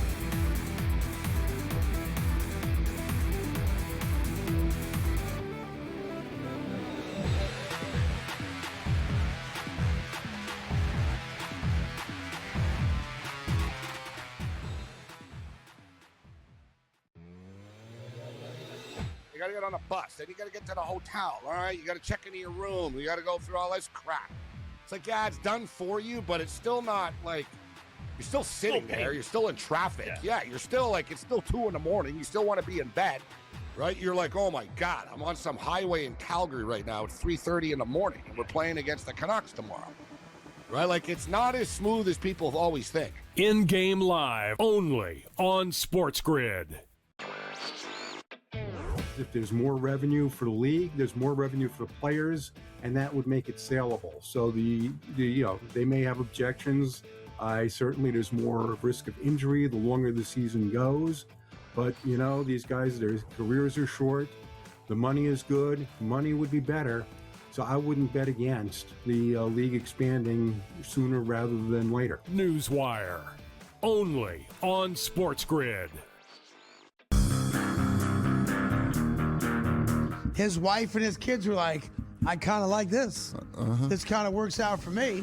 Hey, daddy's a celebrity again, so I get access to things. Daddy's making money again. Hadn't made a nickel in the last 5 years. Now he's made a lot of money, so I'm sure they're good. But all of a sudden, the prospect of daddy being away, like he ain't cheating on you in Buffalo, I can tell you that. I live there. The Craig Carton Show, only on SportsGrid. Marshall's a tough environment, though. Marshall's that sneaky road trip, in my opinion, and this has been like a decade long that Marshall's been fire at home and terrible on the road. That's a dangerous road game, but if you look at, there's no return game with Kent State. There's no return game with Akron. Maybe when they go to UMass with Frank Martin being such a good coach, he could really take teams out of their rhythm. But I think there's a case that they could be undefeated in the regular season. In-game live, only on SportsGrid.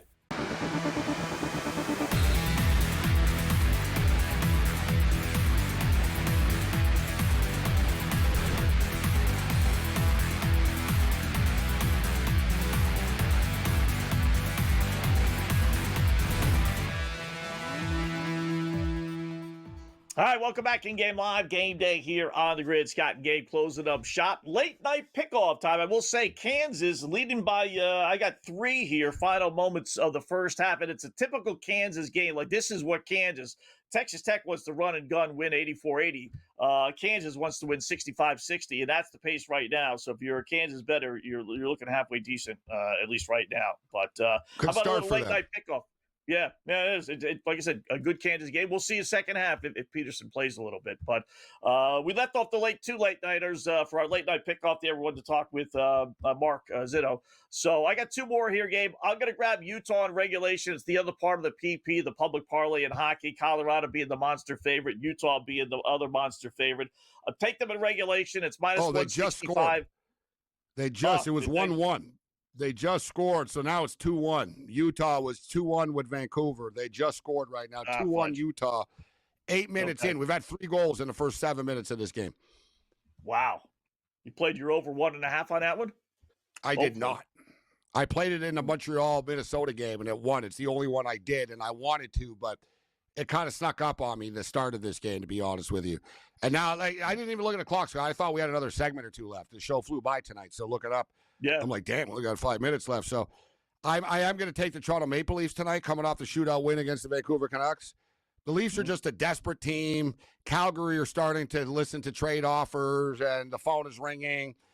Right there, and the Leafs are just like absolutely positively have to end this road trip strong. I think they do tonight in Calgary in a pick'em spot. It'll be close, but give me the Leafs at minus 120 and Sacramento State tonight, college basketball. That'll be my last pick here this evening. Sacramento State on their home court here this evening. I want to get the updated number right now. Oh, we got the Portland State game too. Yeah. But yeah, Weber State 3-7 on the road. They're 8-1 at home. Sacramento State. I'm kind of surprised about the number here. Yeah, you look at Sacramento State. They're the ones I was talking about earlier, coming off the 2 nice wins against both Montana, Scott, which is pretty impressive. Wow. Right? They beat Montana State 83-80. They beat Montana 86-79. Both at home. They lost both. Look, it's not rocket science with these guys, Sacramento State. They won 2 home games in a row. They go on the road. They lost 2 games. They came back home. They won 2. Right? They're 0-12 on the road. But they're 8-1 at home. They're 8-1 at home. So I'm not going to fight the number, Scott. Give me Sacramento State at home. All right. I'm going to grab Portland State. Why not? They are laying, what are they laying? It's at 7.5. Okay, that's basically what it was all day. They're one of the best, second best against the spread team, 13-3-1 or 14-3, depending on where you did your shopping. Idaho State, 1-4, last 5, 2-6 against the spread. They're capable, Idaho State. But it's series 8-4 under too. But I'll grab Portland State laying the 7.5. 31-29, Kansas at the half leading Texas Tech. So right now the number is pick 'em. 32-29. They must have added a point. They must have gone to review for something. So 32-29, Kansas over Texas Tech. Colorado ever going to score or what? 1-0. They're losing 1-0 to the Detroit Red Wings early in the second period.